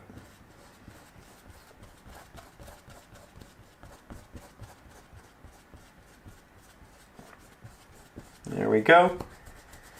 Again, we're losing a lot of detail, but we knew that was going to happen. And we can always re-interject it using the mid to light blue. And again, it's not actually a light blue, it's just light relative to everything else we have. It's actually quite dark. As I look at it in the monitor, which looks significantly farther away, I quickly become aware of the fact that I am going to want to add some extra blue into this, which is fine. It's good to know. And again, you can do that by just taking a couple of steps back. Another trick is by holding up your phone. You can see the image, but it'll look much farther away because you'll see more of it. It'll be small. So that's a great indicator. People do that all the time with portraits to also check proportioning. Heavily recommend it. With that said, I am going to go back to mixing a bit of a brighter blue here. There we go. That's good. Throw it on the side of that one. Maybe we'll just continue the edge of that.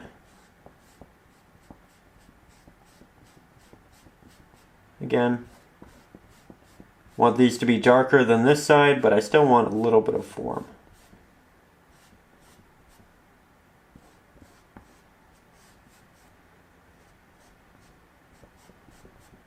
There we go. And then again, it just gets lost in the top here. So far, so good. All I'd recommend is taking an extra 2 to 3 minutes to get really close to your canvas, and I'll show you. So get really close to your canvas and look for little areas like this, like that, that right there, that right there, that. Just little white spots of canvas that are still showing through. It's incredibly noticeable when you're working with such muted and dark pigments.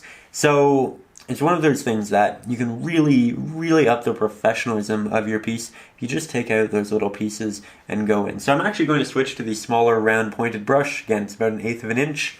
I'll show it to you here quickly. I'm going to go into the painting. I'm going to probably work on it for 5 or 6 minutes. Everybody's going to touch up different areas here, so I will see you in the next step. So, before we proceed with our painting, it is absolutely imperative that we go ahead and clean both our water and our brushes, because, as you can see, the water itself is quite blue. When I kind of try to take off any of this water, it drips down blue, and that means that this blue is going to work itself into any mixture we try to make going forward, and we are working with a lot of yellows and oranges in the next step because we are finally going to start the fire. And if we were to take those mixes, dip this in here, we'd probably end up with a green, and that is not the color we want for our fire on our canvas. So make sure you clean all of this quite well. It will make a massive difference in your painting. And remember to continuously clean your water throughout your painting process, especially when you are switching from color to color. So with that said, let's go do that, and then we'll get right back to the painting process. So as you can see, I've resketched in my fire here, and I'm moving over to another round pointed brush. This one is about 1/4 of an inch, and I want this because it has a nice sharp tip for the edges here, but it also has a good body that's void of any sharp edges, so it's really nice for blending when you're working on more of an angle. Now, in the past fire episode, I did try to leave the middle area open just because I think that's the easiest way of painting it, because you're painting atop white rather than these dark colors, which will hypothetically take more layers, but I think it's important to learn how to do both, figure out which way you personally like to do it. So today we are doing it in this style instead. Now I'm going to begin by making this a little bit damp, but I don't want it to be that damp. I don't want it to be as damp as we've had our other brushes because we do need to cover that with some relatively thick pigment, and red and yellow are inherently fairly thin and therefore will already require a fair amount of layering. Now I'm going to start with some red, hint of yellow, hint of white, and then a little bit of Mars black as well. And we're just looking to mix a darker but muted red, which is why we are incorporating a little bit of white. That way it works with the black that we have here on the palette, and it just really takes that saturation down. This will be our base layer, and we'll be building on top of it quite a bit. Now, because I drew this in with Conte, it's quite easy to take off. All I have to do is take a little bit of water on a brush and move over it. So I'm not too worried about the edges of this or staying in them, or really filling them all in. I'm just going to work how it feels natural, make sure that the movements are consistent. And you know what, I'll actually switch to holding my brush like this so that I get something a bit more natural, a bit more sporadic, as we talked about earlier in the mountains. When I want really sharp points, I apply as little pressure as possible. When I want larger applications, I apply more pressure because that spreads out the bristles on the brush. I'm making some edges quite soft by going over them a number of times with the round portion of the brush, while I'm leaving other areas to be a bit more sharp. It's also worth noting that, again, if you are supporting the channel up over on Patreon, you can go ahead and get the traceable for this, so you can see exactly how the fire is in the end as I go through the changes and whatnot. And I'd also like to take a minute, as I do in all of these lessons, to say a massive thank you to everybody who does support the channel up over on Patreon. It is because of you that we're able to do these much longer, intricate lessons. You really do keep the lights on. You provide these lessons for everybody else who is watching them who can't afford traditional art training. You provide me with an opportunity to teach art for a living, which is a really wonderful thing. And you essentially ensure that the quality is there. That I can take my time, come up with really special lessons. And I know I say it in every episode, but I can't tell you how grateful I am. I can't tell you how thankful I am. I think it's an incredible thing you provide me with here, just the ability to make these, and I can't thank you for, supporting the channel, for making this happen, for building the community with me. This lesson would not have happened without you, and there would be significantly less lessons on the channel without you. Oh my, it's getting a little late, and my ability to speak, especially about something that's, a little emotional, is definitely getting slightly hindered, but really thank you. Thank you for making this possible, and thank you for providing in the way that you do. With that said, if you are new to the channel, and perhaps you came from the first fire lesson, or maybe this is the first one you found, you can also directly support the channel up over on Patreon. This channel is primarily fan-funded, and up there you can get things like the reference photos, the traceables. You can also get a bunch of bonus hour-long lessons I haven't released anywhere else all 5 of my ebooks, including Acrylics for Beginners, which essentially teaches the essentials, everything you need to know about acrylic painting before you jump into your first acrylic painting. In it we talk about blending, glazing, how to mix different colors, how to work with water, what brushes to use in different scenarios, really everything under that acrylic painting sun. And I also have a bunch of ebooks of traceables up there for those uninspired days as well. We also have a special private Facebook group where we all kind of share artwork, help each other out, leave ideas, little critiques, things of that nature. And at higher tiers, I also do personalized critiques. So a bunch of fun things up there. I definitely recommend checking it out if you are serious about acrylic painting and getting better.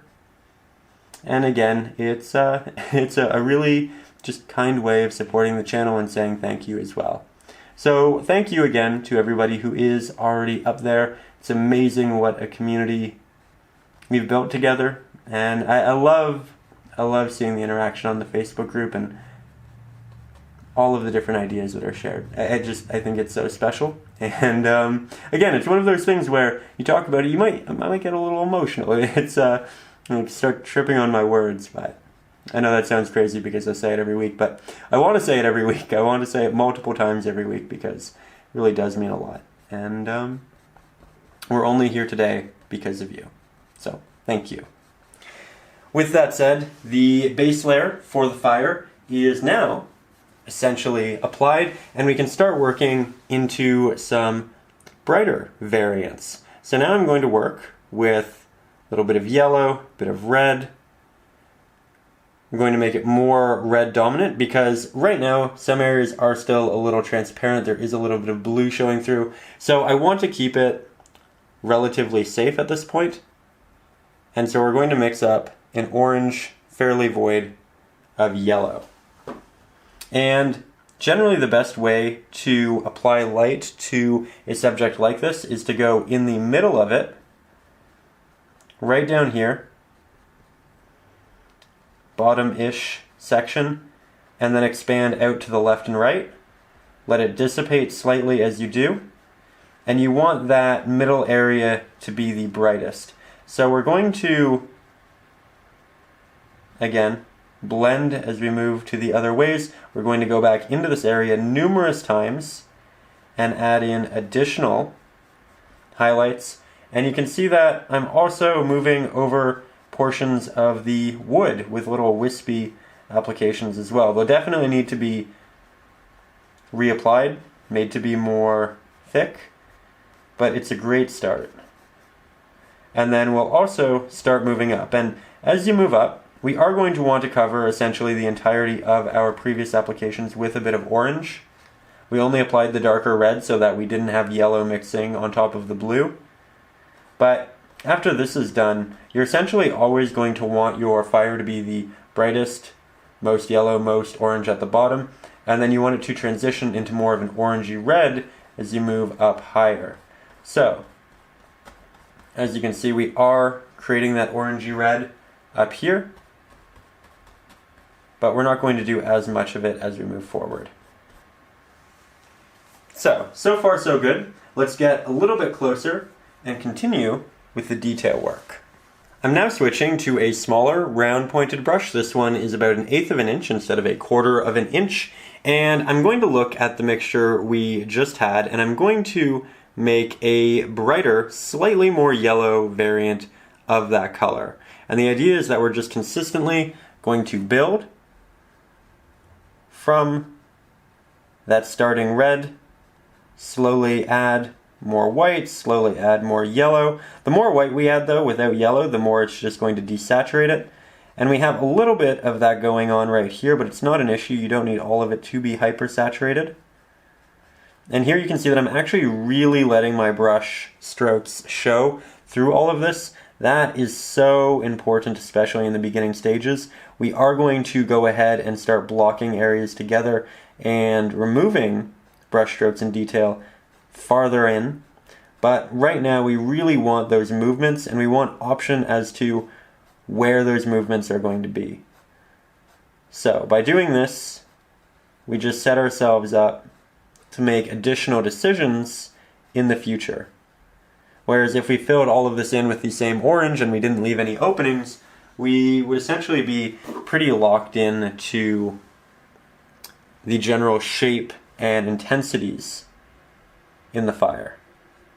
Here I'm taking just a very small amount of pigment, using a very subtle stroke, and I'm creating little wispy pieces that work their way into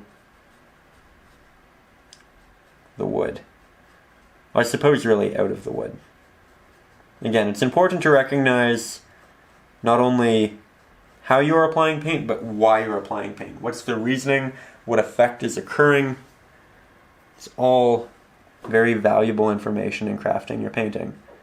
And again, will lead to a better painting. There we go. I am expanding outwards occasionally, which does almost make a little bit of a green. It doesn't quite, because we did again opt to use a less yellow variant of this orange. But just watch out for that. If you do see a little bit of yellow as you move outside the general red, you have a couple options. You could add red to that area, just cover it up, and then from there go back in with the orange and yellow. Or you could actually change your mix to just be less yellow and then work from there. Now, it's starting to look a little bit like fire, but it's still very much in the preliminary stages, and we are going to make this look so much better in probably less than 10 minutes at this point. It's one of those things that will quickly start coming, and I have to say, I'm really, really liking this so far. But I can definitely see how it's going to improve in a big way. There we go. We are getting fairly high up. You can tell that my paint is dissipating. The orange is quite strong here, where it's a bit more thin here. And I'll move the camera up so you can see just how we finish off the top here. Something I'd also really like to note is that if you watch the movements in this, none of them are the same. Things are constantly changing. Things are moving directions, amalgamating in different ways, flying out in different ways. The key to making this look natural, interesting, captivating for a long period of time is diversity. And it's something I say in every subject, it's something I say about every painting, but it's arguably one of the most important things to consider in making your pieces look natural and, again, continuously captivating. Because if you paint a subject and then you paint it again, and you paint it in a very similar way, and once the viewers kind of looked at and analyzed one version of it, then they probably don't need to look at the other, and they can just move on from there. Our goal here is to make it so that each piece deserves attention and garners it. So that's just one of those larger ideas to incorporate. It isn't necessarily a technical skill, but definitely a skill in recognizing as you progress. With that, we are going to take some red, yellow, white, continue to brighten up our mixture. This time we will use more yellow though. We're going to head back down to the bottom and continue building from there. Kind of fun jumping back and forth with all of these pigments. It really does feel like we're getting a lot done quickly, and it feels like we're creating quite a bit of variance as well. So in these scenarios, now that I am working with these brighter pigments, you can see that I am starting to connect varying portions, and in the process it does eliminate some brush strokes because the paint, the applications, they start to blend a bit more, and that's not a bad thing. It's not a bad thing at all. But that's why we left so many brush strokes and openings initially, so that now we could be very selective with what areas we really did want to start combining. You can also use this on those little strands that work their way into here. We'll definitely add more fire. Now this is a very risky mix, as you can see. It's one of those things that could come across as green if we aren't careful. The more paint you apply, the thicker you make it, the more yellow it will look. But the more thin it is, the more green it will look. So be careful. If you feel like it does start to look green, remember, switch your mix to something that has a little bit more red in it. Here the fire is coming up from under this little piece right here. It's coming up from under here as well. There's a little bit there. You don't want to cover all of it, but this is quite fun and useful.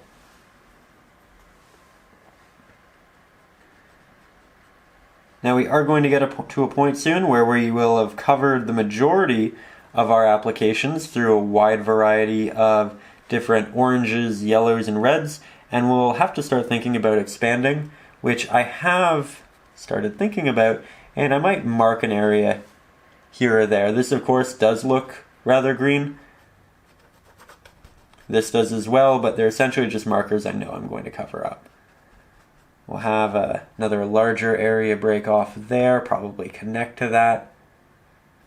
I want the fire to have a bit more of a swing and an arch, so I'll throw a little bit there. Yeah, that'll look really good. I'm going to pull the camera a bit farther back. We're going to continue these oranges upwards, and then we can start expanding the fire. And of course, going back probably 2 or 3 more times, building this up, and just making it more visually eclectic. So we are a bit farther away now, and I need to mix up a bit more of my paint, but I do want it to be extremely similar to what we had before, so I'm mixing it in with what we had before, but leaving a corner to just kind of match my values and colors with. So that is essentially what we were using, and we can test it right down here, make sure it is in fact what we want. Looks quite good. So we'll start moving this up in the painting. Again, if you want a very small stroke, apply as minimal pressure as possible. If you want a larger stroke, apply a lot more pressure. And here you can see I actually am going back in just so I can kind of gauge larger areas and how I want to expand. Here I'll just mark another area for it being more red, and then we'll head back up here. I don't have as much paint on my brush, so I'm not getting as stark of an application, which means that it's also not going to be as sharp, but I think that's okay for a layer or two. There we are. I think we could really play with this area. So, speaking of playing with that area, we have our initial base red still on the palette. We know that it's quite a bit of red, it's a little bit of yellow, it's a fair amount of Mars black, and it's a hint of titanium white to bring it back down in saturation. So I can see that it's still a little bit too red, so we need to desaturate it.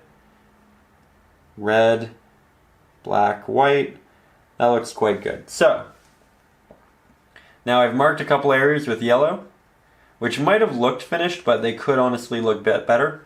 So I am going over them here with this darker pigment. We'll have some of this behind the log. I am taking some artistic liberties. I'm also looking at the reference photo. It's really a combination of the two at this point.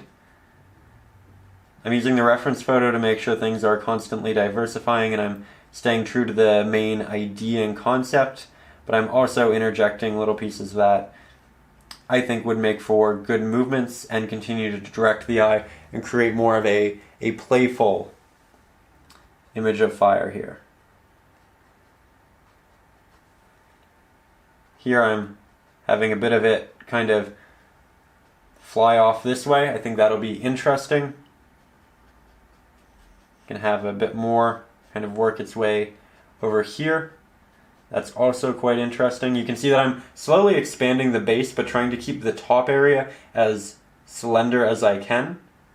I want a real transition from a larger base to a slender top. And if you accidentally make this area too wide, then you immediately have to start making this wider to make it look like it's a natural progression, and then you have to make it taller to continue to get something quite small. So it's one of those things where you really need to watch yourself and expand from the bottom and make sure that it's continuously, progressively getting smaller in a very natural way. And that's why, again, we're painting from a bit farther away right now, because you're going to see that best from farther away. There we go. Trying not to overdo it. You can also go back and do this a couple of times. So don't feel like this is your one shot, you have to get all of it in right now. That really isn't the case. we can go back. Now this is probably almost dry, so I am going to remix that pigment. Doesn't actually have to be as bright or as yellow as our previous one, because of course we did have a secondary layer in between this yellow and the dark red. So this is going to look a bit more desaturated. It's going to have a bit more of an orangey coral color to it. It's not a bad thing. Now I might splash a little bit of yellow. We'll give it a try. So now we are expanding. I'm actually going to go back to holding the brush like this so that things are a bit more loose and natural. Oh, that's neat. I like that a lot. Now let's balance it. We added all of this light over here far on the edge. Let's add some extra light over on the right-hand side. And because this is farther out, to balance it, we need to add more volume close to the body, just because this stands out to a greater degree than anything will in the body. So it's not like we added this amount to this side and then we have to add an equal amount to this side. Because it's farther away, we have to add more sizing on this side to balance it than we did on this one. Hope that makes sense. Going over some of these areas a couple of times.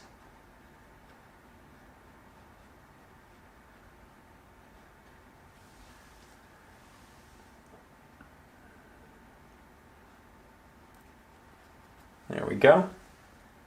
You can see that it is getting more playful. I do have these open areas. Here you can see the sand, sand, sand. Here you can see a little bit of the wood. Here you can see a lot of the wood. And again, that diversity is going to help immensely.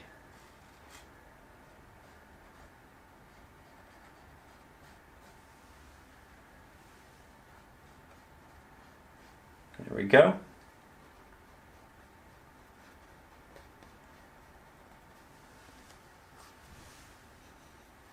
Now we will mix a bit of a brighter yellow, and I accidentally just knocked my reference photo over, but I caught it with my leg, and I think I'll actually test my color on it. Oh, and we are on the right track. That's excellent. Okay, so now here I have more of a yellow, working that, again, closer to the middle of these applications, closer to that base of them. Avoiding the blue for the most part, but if we get it a little bit, that's okay.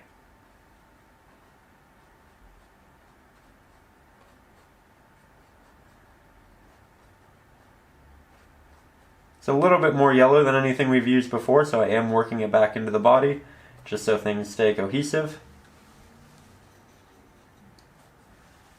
And again, the fire still far from finished, but it's definitely starting to take the form we want it to. I am going to make a more yellow heavy, titanium white heavy mixture. And I actually have a lot of pigment on my brush right now, and if I were to apply it, I wouldn't get a hyper sharp application because there's just too much pigment on the brush. So I'm actually going to wipe that off on a cloth, dip my brush in some water, condense those bristles, grab some of that new pigment, and now I'll come in to this middle area. And this is where things really start to pop. Now we have those base layers of orange and red, so our yellows are much more safe. Applying it really in the middle areas of those bodies of orange. There we go.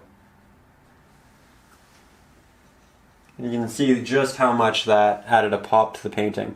Now I didn't actually mix a lot of this initially just because I wanted to make sure that it was just right before we really started incorporating it. But I can see that this is what we want. And we will make alterations to it. You still want additional diversity, but we are getting to those right colors and just kind of shows that we were on track, and that's a really reassuring thing.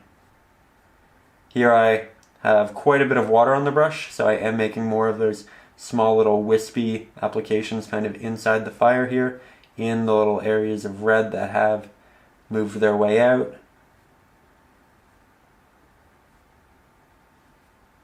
Here's a neat little movement. Again, keeping it wispy, creating lots of different strokes.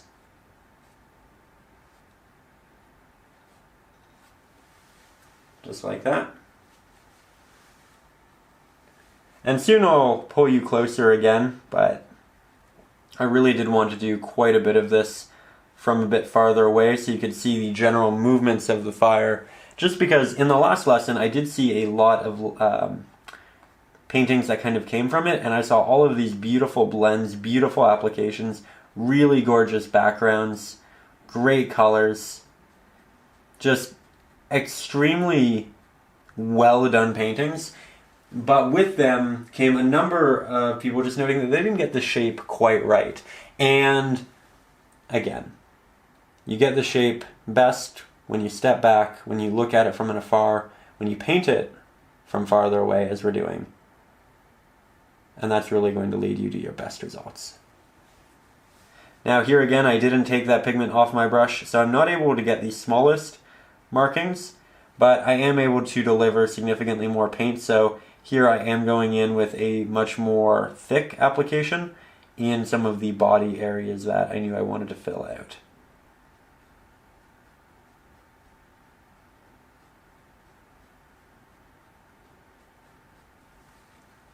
There we go.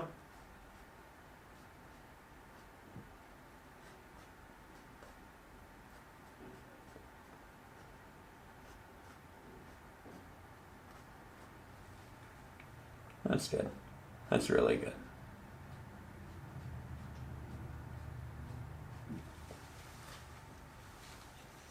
Okay, so from there, let's get a little closer and start adding some additional details together. Now, in the middle of that process, I made that line right there, and I pointed out that it was really nice, recognizing that you were probably a little too far away to really check it out. So just noting it here, we're going to continue making a couple more of those, and we do that by just applying the most small amount of pressure, getting a bit of a wispy motion, and connecting one piece of fire to another. And then you get that neat little dancing effect. And I only do it when it makes sense, so I didn't move it up into that one right there. One of those things where you might start making the application, you say, okay, is this going to fit? Yes or no? And if the answer is no, don't force it to happen. Find another area for it. But these little applications can be a great additional detail to your fire. Try not to have too many wispy ones that do just kind of lead off into nowhere, though they do work best when you're transitioning from one moving piece of fire into another moving piece of fire, exactly like we're doing right here. Again, we might have one little tip at the end, but it's meant to act more as a connector than it is a finisher to the spark and the flame there.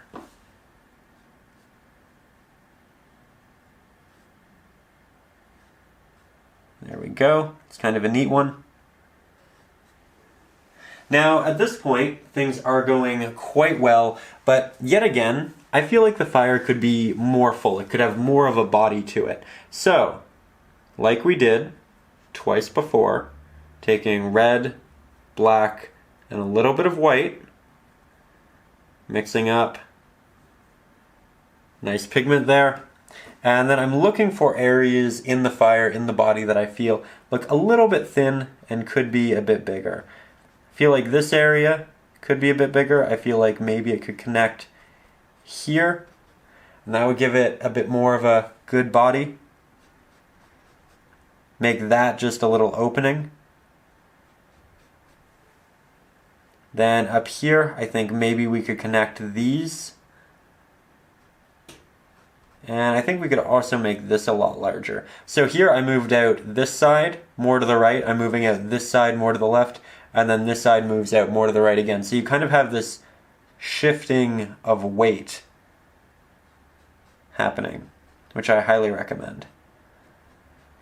In this process, you may take out further details, or rather previously incorporated details, and I would just highly recommend accepting that if it's for the better of the piece. Sometimes you do have to go over areas you really like to continue making the piece progress in the ways that it should, and that's okay.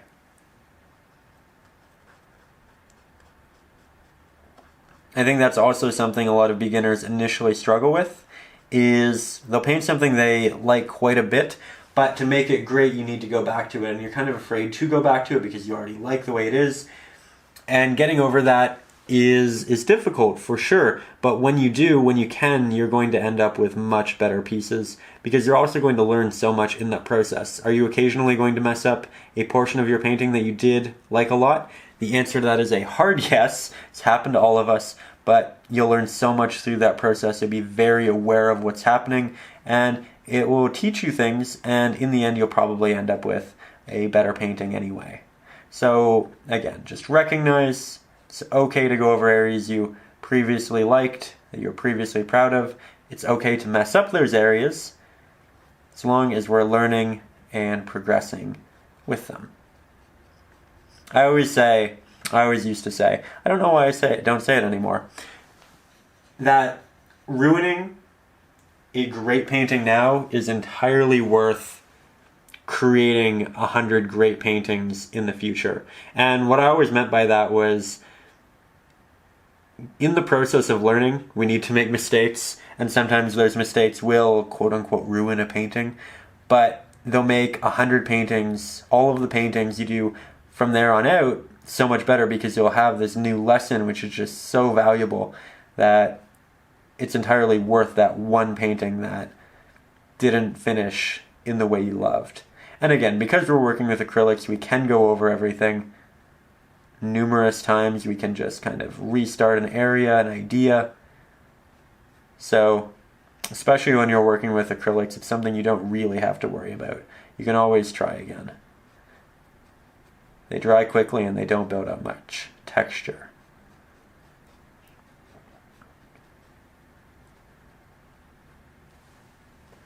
There we go. It's definitely expanding.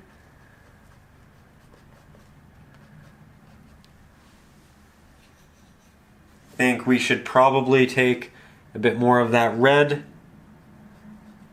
in here. Maybe connect that right there. Maybe connect this right here. Making it larger. Bigger impact.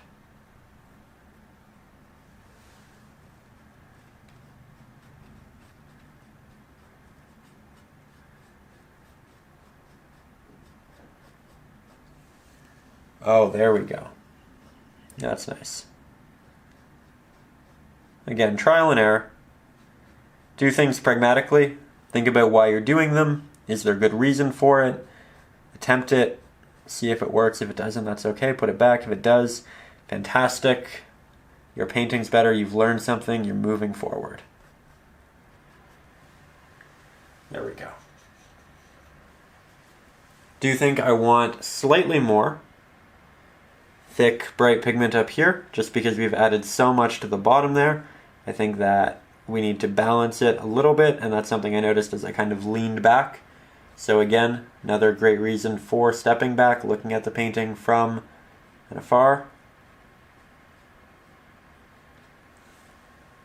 There we go, though.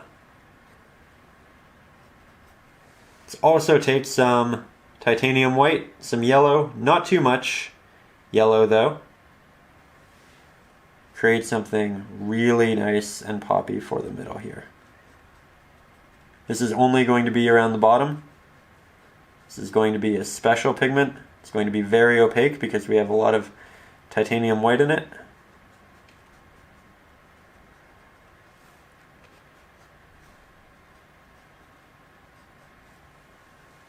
There we go. You can see how now that creates more of a transition and a progression in the painting. Want it to really dissipate as we move up. There.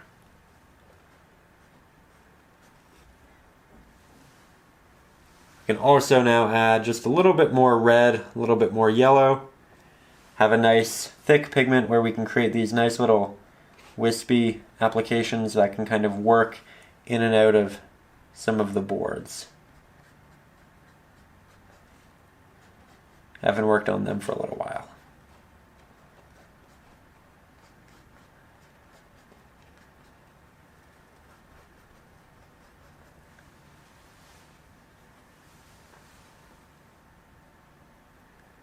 So we are almost ready for another technique in the fire, and we're going to incorporate a couple more really different techniques and amalgamate them to create something really special.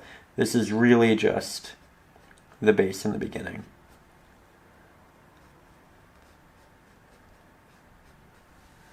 Okay, so from there, let's clean our brush and talk about the next step. Now we're going to take another synthetic medium-sized flat-headed brush. This one again is about 1/2 inch wide, and I'm going to peel back all of the bristles so that I get something that looks very disheveled. So when I tap it on the canvas, each and every one of these bristles is going to render a brand new little implication on the canvas and create something really eclectic, something that's ever changing, and it's going to create these little markings that are so small that we really couldn't have rendered them with a brush in any other form of application. So this is going to be incredibly fun for adding sparks, for adding little movements, and for adding a massive amount of detail that we just wouldn't have been able to do otherwise. Now it's imperative that this stays dry through the majority of the process, because if it's wet it'll condense all of the bristles. So let's go ahead and play with this. Now I actually am going to take that round pointed brush first and mix my paint, because when you're mixing paint you get a lot of pigment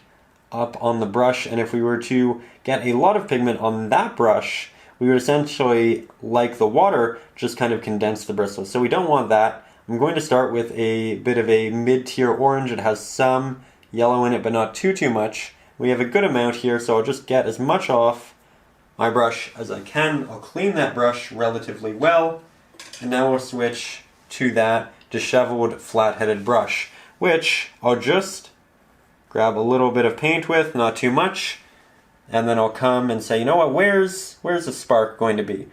You know what, they're going to come from here. So I do a little bit of a tap and maybe a little bit of a drag. Now that was fairly transparent. Try again, build it up. Now we have all of these little movements and sparks coming from the areas that are kind of leafing off the fire. I say leafing off. Leaping off is probably a better descriptor.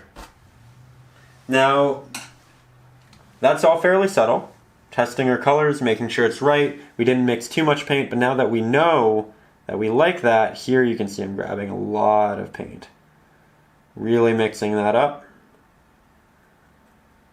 Nice and thick. You can see just how much paint is kind of working its way up with the brush, and that is exactly why we didn't want to do this mix with the other brush. But I like that. We are eventually going to work into the yellows and the whites with this, but for now this will be fantastic.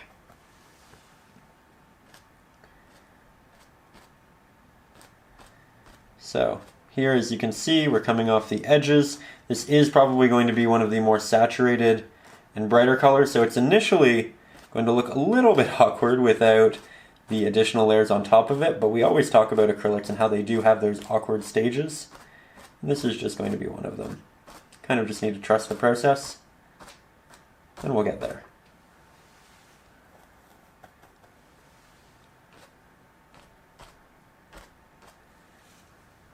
You can see how we're actually expanding on the body of the fire, and having it really start to create itself in interesting and different ways. Now I think we are going to go back to the other brush. We'll grab quite a bit of yellow, maybe a little bit more white this time. Start changing that color, not too dramatically, but a little bit. I think that's fantastic. It's a bit brighter, it's still fairly orange, we haven't worked into the yellows yet. I also have not cleaned this brush yet.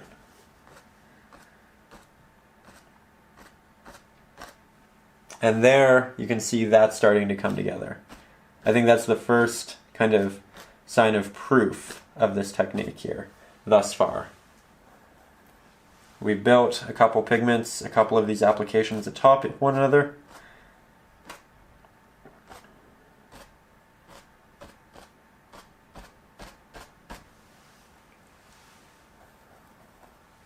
Okay. You can see just how much detail they can add to a stray piece like that, and you can just kind of lead off all of these small little sparks.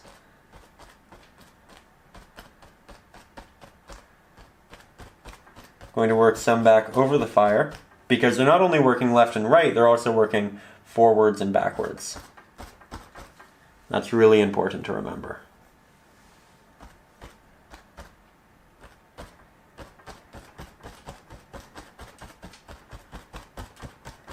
Again, you're going to cover up pieces that you really loved, and that's okay.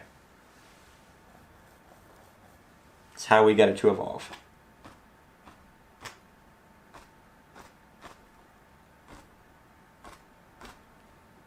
There we go. This area is starting to look a little bit messy, so we're going to start doing a lot more of a tap to kind of condense it, make it a bit more cohesive, make it a larger body, kind of like that is right there. Grab some extra titanium white, some extra yellow. Again, progressively push this towards something that's brighter and more yellow. I think that's a good next step.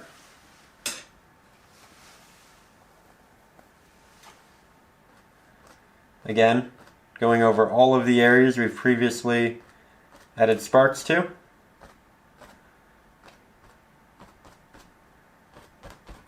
And then here, I'm going to do a lot of tapping. It's kind of going to be a little eruption of sparks. If you find that your applications are really starting to blend though, I would recommend just letting what you're currently working on dry and then come back to it in 5 to 10 minutes. I am finding that that area right there is getting a little bit wet and that paint's actually blending instead of getting these sharp little applications. So that is a sign that that area in the very least should have a bit of a break.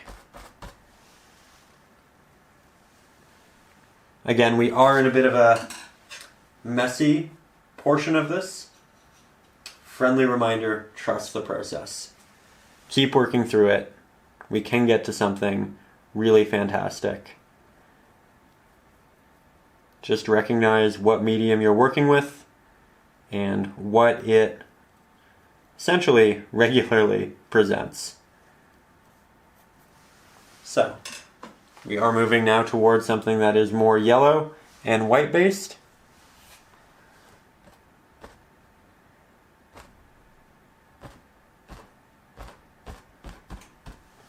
There we go.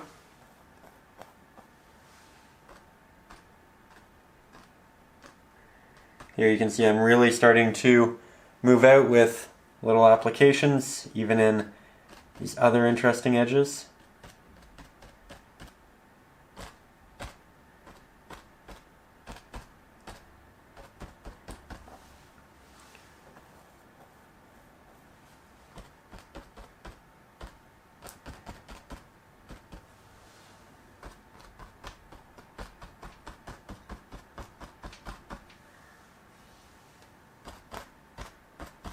Now that we are starting to work with these brighter values here and there, we are going to have to go back into the middle and brighten that up a little bit, but that's okay. It's just going to heighten the entirety of it.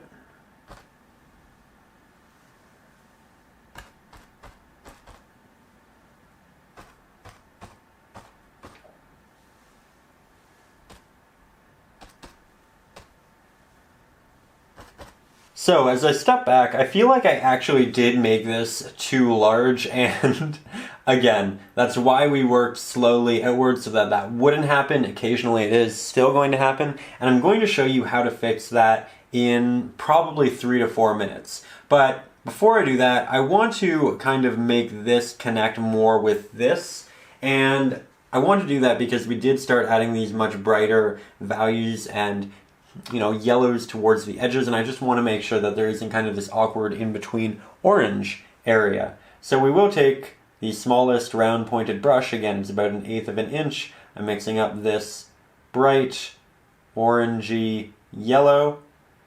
That looks like a good start.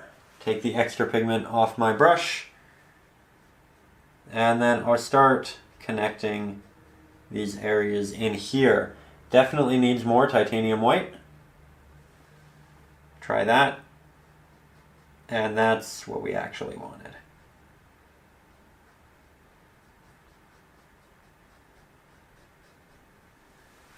There we are.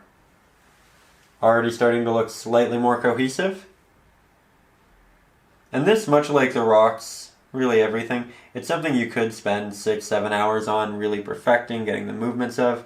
I'm, again, not going to do that just because I don't think you watching me paint fire for 8 hours would be, the most ideal use of anyone's time. I think we can teach all of the important pieces in this lesson, which will probably be somewhere between 2 to 4 hours. But yeah, just remember that you don't have to work quickly through it. You're not trying to catch up with anything that might be drying. This really is a process of just adding new paint atop dry paint, actually ideally. So don't worry too much about that.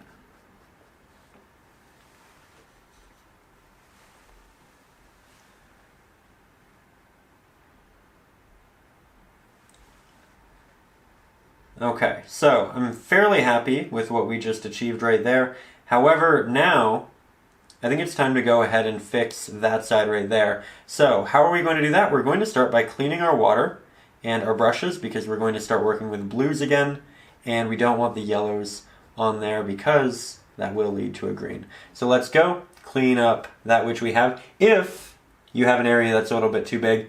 If not, I recommend watching the next process just in case that happens to you in the future, and then we'll continue with the next technique that we can incorporate in our fire. So let's go clean our brushes, clean our water, and then we'll jump back into it. So we are back. We have some clean water, clean brushes, and it's time to fix just how large this fire has become. And I'm going to do that by taking some of my cerulean blue, some of my titanium white. You can see that I'm trying to take it from the previously applied titanium white on the palette rather than that, because I'm trying to keep this more of a warm mixture, this more of a cool mixture. The black is going to stay the same, but I have been able to keep that relatively clean. But just as general advice, I do recommend trying to have a white and a black for your warm mixes and a white and a black for your cool mixes. With that said, here we were actually able to remix that color quite well. Really pleased to see that. And I'm just going to paint in the background again. Again, acrylics are fantastic because they aren't heavily textured. And when you have something that you don't like, you just let it dry, as we did with a lot of these sparks. You come back, say, okay, you know what? Let's paint over that. So far, so good. Already looking more tapered. It's amazing how quickly that happened.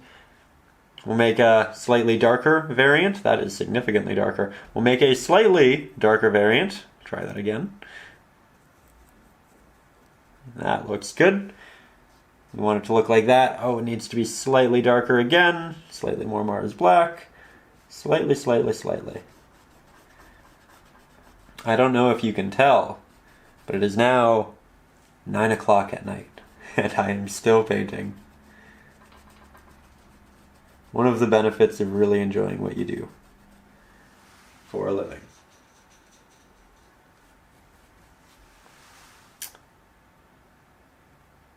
And again, big thank you to all of the patrons who make it so that I can take the time to do this, so that I don't have to worry about getting up for another job in the morning, that I can just work on this until I kind of need to go to bed, and then get up and probably start editing the video or doing touch-ups, really whatever we need to do. Regardless, big thank you. So here I'm just fixing the sand and or snow, whichever you decide you would like yours to be. Move that in a little bit as well. Take out a little bit from the middle. Yeah. So it's really not that difficult to go in and reshape. Then we're doing a wet into dry blend through a lot of this. I am having to go in with a relatively thick layer through portions though. You know what, oh, there we go. I was going to say I don't think we have enough white still left in there to continue this, but we do. We were able to find some.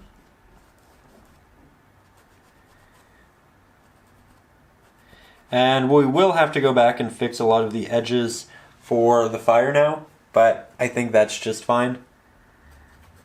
Might also taper this side a little bit. Yeah. Oh, that was definitely a good idea. I'm looking in the viewfinder of the camera right now so I can kind of see what areas I do want to change, because again, it's like looking at it from significantly farther away because it compresses the image and makes it smaller.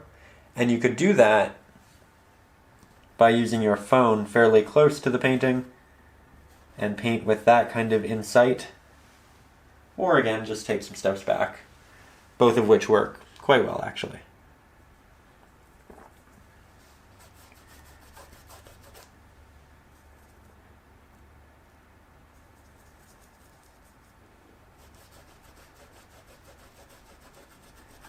There we go.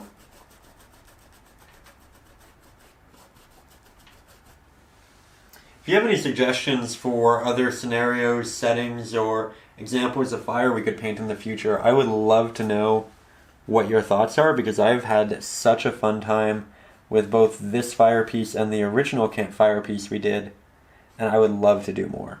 So if you have suggestions, settings, other ways of painting, or other scenarios for painting fire, let me know. I think we could do a really exciting series with enough ideas. With that said, this is starting to look really good. Starting to look really, really good. I do want slightly more up there. You can tell at this point I am getting fairly picky though. So, you know, this could look slightly better rather than we need to change this. There we go.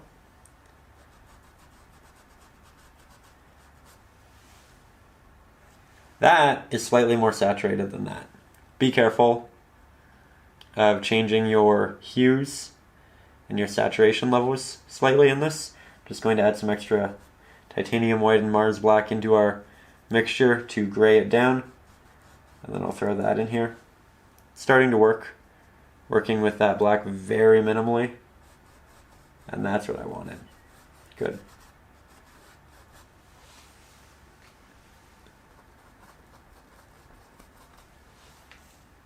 You can see we're really reshaping it, tapering it how we want. Have a lot of control right now.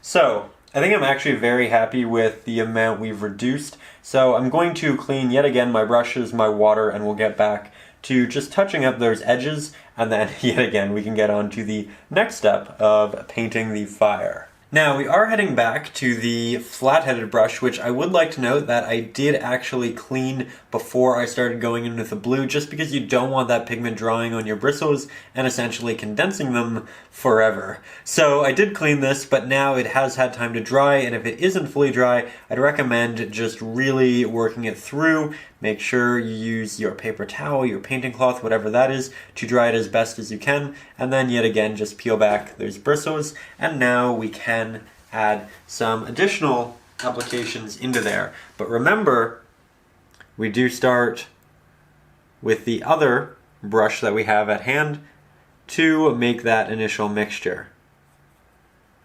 So there we have a nice orange right there. We'll make it slightly more red actually. There we go. I'm not going to do as much this time. We learned quite a bit from the last application, and I'm actually going to go for something much more subtle here. By having this slightly different orange, it's a bit more red, we will make this much more diverse and interesting. And you can see how subtle it is this time. We'll also now make it slightly more saturated, slightly brighter, but not too much. There we go.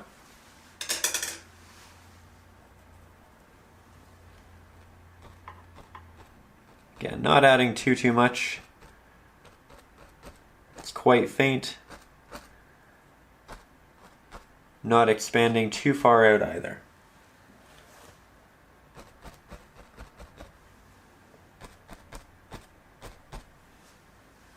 Now, I actually will do a little bit of mixing with this one, just because I think it's important to recognize that it's important to break the rules in art. Sometimes I'll wipe off the excess, I'll grab some, and this is just kind of a reminder that even when someone tells you to do something in art, you can break the rules, you can see how it goes, try things, be experimental. You know, that's actually working quite well. So again, not something I do through the whole process, but I recommend doing it once just so you can see what it's like. And if by chance you do like the application, then you know what? That's great. Again, we don't all have to do things the exact same way.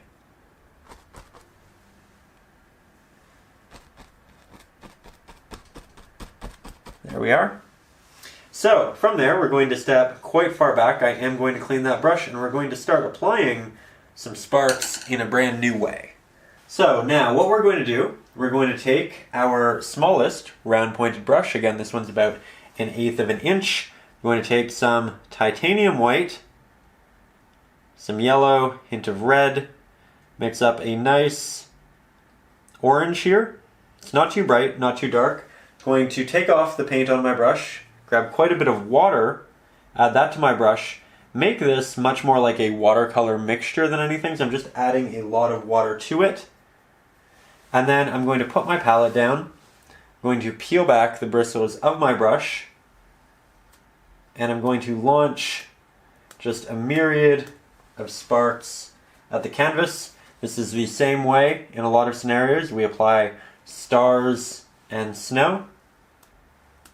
And it's just such a good way of getting hundreds, if not thousands, of applications on the canvas very quickly, and in a randomized way that we just naturally wouldn't be able to do. It saves so much time, it looks fantastic, and there's actually quite a bit of skill to it once you start practicing. So you can hold the brush fairly far back and get it so it goes everywhere on the canvas just a little bit. And you can see that the results from that weren't grand in any one area. But you could also go really close, put the brush on an angle, and then you'll get a splash of them on that angle. Like that.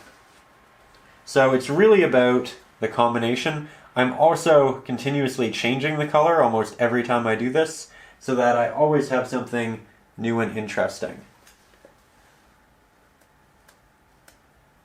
There we go. I'll add some up here into the sky, but I'm essentially trying to work with the main movements of it, as that's going to give you the most interesting results. For efficiency's sake, I am going to leave my palette on my lap right now as we continue to go back and do this just a real number of times here. And again, you're quite far away. I think that it's best to do this from far away, otherwise you may accidentally add too much detail in any one area, and you're going to get the best perspective from a distance. Trying to add a lot of them right into this area right here. Continuously changing my color slightly off camera, going between more saturated, desaturated.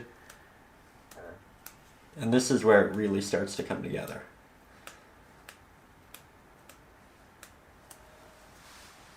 Also, fair warning, we're still not done the painting, still need to do quite a bit, but it is starting to look quite nice and is definitely exiting the awkward stage.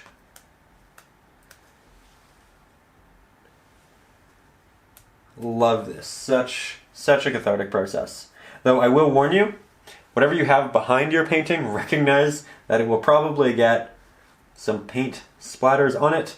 I had my computer behind when I did this with stars a couple of times, and I had it there for the reference photo, but I essentially had a very splattered laptop after this. And somehow I forgot about that the next time I went to do it, so then I had an even more splattered laptop. And while I've attempted to take all of those little spots off, to this day, years later, it still remains a little bit painted.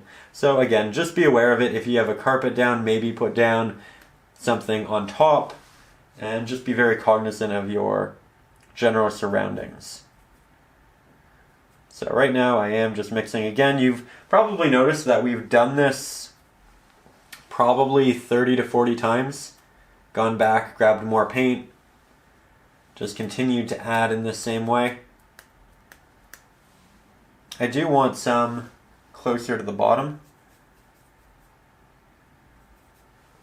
so we'll do that down here. Oh yeah, that's great.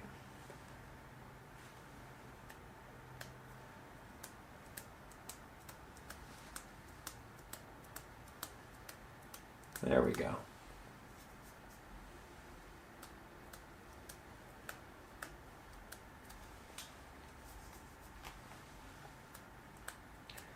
I am trying to get some more bright and whiter ones right into the middle here. Just because, again, they're not just going to go to the left and right, they're also happening in front of and behind. Now, fair warning, this is one of those things that is difficult to kind of take away and walk backwards. So apply minimally, take breaks if you're unsure of if you want to progress forward, and then progress forward from there if you feel it necessary after that fact. But with that, I'm actually really happy with that application. I do think I want to take a little bit of a break before I commit to doing any more. So we're going to head down into this, and we're going to start adding a little bit of a glow on different rocks, the wood, and all of that. So now that we're down here, I think it should be noted that, again, in the reference photo, really none of this is illuminated to a great degree. It's incredibly subtle, but I know a lot of us just naturally think, oh, there's a large flame, there's fire, everything around it should be bright. So to kind of appease that initial idea in our head, I'm going to show you what it looks like. I think that it will actually look better. I think it will be more aesthetic. I do think it will be less technically correct, but I also think it's okay to take artistic liberties and do things differently, have fun, you know, really expand on the mood of the painting, and I don't think there's anything wrong with that. So I really like to clarify, the reason we didn't in the last painting was because it simply wasn't there in real life. It wasn't in the reference photo, but that doesn't mean it can't be incorporated. So, with that said, let's take some yellow, some red. Let's make a nice reddy orange. A little bit of titanium white, not much at all. And with this, let's just add a little bit of a burn to right underneath our boards here, to the hottest areas where it's essentially crackling. And then you're going to, if you have space, if you have a really small brush and some room, you're going to take a very minimal amount of that.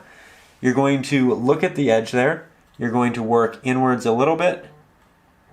And you're going to then move some lines into the others. And it's going to give it this really neat, almost brick-like look, but it's essentially the bark burning like that. And you want it to be progressively more subtle as you move towards the inside here.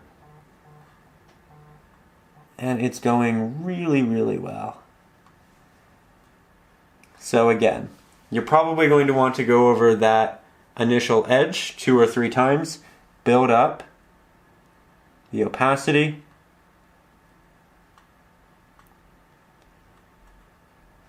And then when you move in, you can let that be much more subtle. But so far, that looks really, really nice. I like the added orange. down there. I think it complements the yellow and the majority of the body quite well. We're also going to take more of that, and we can say, okay, you know what, this rock is facing it. Let's add a little bit of that light right in here.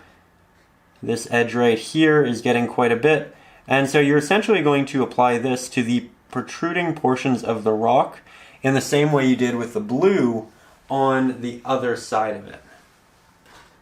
So again, we'll take some yellow, take some red. I do want this to be orange heavy. We are working on tops of blues and blacks, and they are dangerous with yellow mixes. Can also add a little bit along this edge right here, and then work some of that warmth this way, starting to really exaggerate it, build it up. Again, not the most natural thing, but certainly beautiful.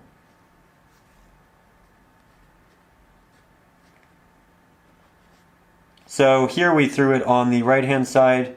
As you move to this side of the rocks, we're doing it on the left hand side. Really anything that's facing the rocks, right? Initially when we were adding light, the light was directional. And this time the light is directional, but it's kind of omnidirectional.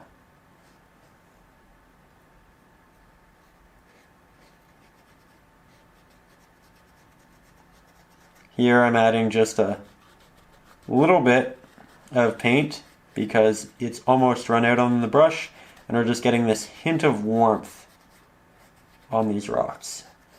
It's not dramatic, it's not a lot, it's not meant to be.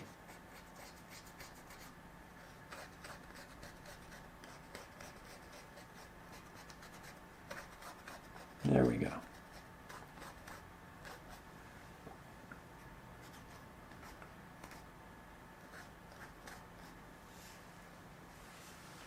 So, really coming together here.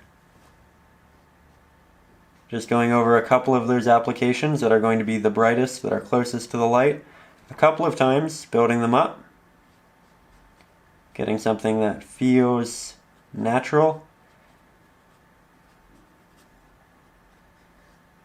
Yeah, that's really nice. And then we can also take a little bit of it and work it onto our boards. I don't want too much because I don't want it to all start to kind of visually clump together, but starting it predominantly at the top, closest to the fire, and then it dissipates as we move farther down. So, admittedly, I've been working on this bottom area here for quite some time, just adding in extra little details, and again, initially, we started with that more reddish orange base layer, but once I had that and once I felt safe working on top of the areas with the blue, I did start going in, as you can see here, with a pigment that leans a little bit more towards yellow, but also has quite a bit of titanium white, which is rather thick, rather bright, and I'm not just outlining the edges of these, I'm occasionally working my way in, doing a little bit of a tapping effect, and this is going to work in two different ways.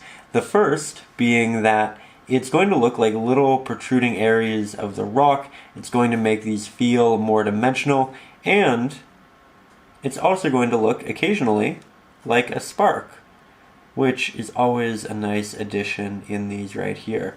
So as you can see, I'm still just kind of jumping from rock to rock to ensure that we aren't doing the same thing over and over again, but it's just little details like that added up over hours of time that are going to turn into something really special. I'm also taking, again, a little bit of orange that is more middle of the road. It doesn't really lean either way to red or yellow, but I'll take that with quite a bit of water on my brush. I'll start more at the edge and then I'll work my way back, and because there's so much water, it's semi-transparent and it just looks like a bit of a warm glow, but it acts as a really easily applied glaze. So we're not changing really any of the values or the depth in the rock all of that texture remains the same, but we do get a little bit of that glow. And it's going to change depending upon how you painted your rocks, how you're going to apply it. But that's essentially the general technique. You can also add it here. You can throw it down in here if you'd like to. I think I'm actually going to leave that dark. I like the contrast. If we start adding yellow and orange to everything, nothing's really going to pop. So I'm actually quite happy with that right there. And I think that concludes the rocks. So as we step back here, now as you can see, we have the glow on the rocks working in conjunction with that burning of the wood right underneath, and our fire. It looked a little messy there, but all acrylics really do, and now it's truly coming together. And I love what we have here. Now, it should be noted that I have been working on this for quite some time now. I have added a couple of additional layers to the fire here, just letting it dry, going back, adding another layer, letting it dry, going back, because again, you're going to get the best results. You're going to get the most pure pigments and applications when you are working wet on to dry. And I just thought I'd let you know again, in the middle, we start with more of that almost white, but it's a bit warmer, and then we move to more yellows slightly on the outskirts there, and then more oranges, and then you do let a little bit of the red show through on the real edges. We're also taking some of that really bright, almost diffused glow pigment that we worked really down here in the heart of it, up into the center and more opaque areas here, but it's not a continuous line. I am leaving slight openings, and here you can see I'm just tapping on a little bit more. It keeps the eye moving, it keeps the piece really dynamic, and it also gives the eye a number of things to look at and move through. That way it isn't just a quick glance and an easy understanding. It's something you can really sink into. But with that said, again, have been spending quite some time on this, just doing that layering process. My partner came home around 10, and she is actually just in the background right now working on a new crafting felt business project, fun, creative endeavor. It's a very creative family. We all have different things we like to work on. My mom loves photography, my dad loves woodwork, and my partner, she's amazing at design, but she's also now starting this great little crafting business. And I'll have to throw some of it up on the screen for you to see here because it's absolutely gorgeous. I am so proud of her. And when she launches it officially, I will let you know, but isn't that fun? Isn't that just absolutely wonderful? But we've been working in the same room here now for a while here. Do you want to say hi, love? Hi. That's her. But yeah, I will give you an update on that soon. And speaking of updates, as an update, I think we have this just about complete. I really love how this turned out. I think the background really complements the oranges in the fire as well. We have those complementary colors. And again, as per usual, I'd like to say a big thank you to you for making it this far, for being part of the community, and also a big thank you to our patrons for really, again, facilitating the ability to make longer lessons like this that do sometimes take a week or two of planning and test paintings and doing sketches and all of that. I really wouldn't have the time to work on things like this if it wasn't for you. So truly thank you for making this happen, for supporting the channel. And again, if you are new to the channel, this channel is primarily fan-funded. We do so up over on Patreon, and it's a great place to support the channel, but also get things like that of the traceables, as well as the reference photos, a bunch of bonus lessons, all 5 of my ebooks, including Acrylics for Beginners, where we do talk about glazing, composition, how to mix our colors, what brushes to use, all of that good stuff. I also have a couple books with lots of traceables for those uninspired days, and we even have a private Facebook group where we all kind of share our artwork and help each other out. So if you're interested in any of that and interested in really diving into acrylics, I would implore you to check that out. There's a link in the description. And again, thank you for stopping by. The code word, the keyword that you can use in the description. I think we'll go with a classic for this one. It'll be Crackling. So if you did make it this far, you want to kind of wear that little badge of honor in the comments. Note that you are one of the very dedicated people who are really putting in the time to get as good at this as you can. You can just leave the word crackling in the comments, or you can incorporate it into the sentence and get creative with it. But thank you so much for stopping by. I will see you very soon with a brand new painting lesson. I can't stop this. It's too much fun. It's really a cathartic process. But I will see you soon. I hope you enjoyed. I hope you learned a lot. And again, thank you for stopping by.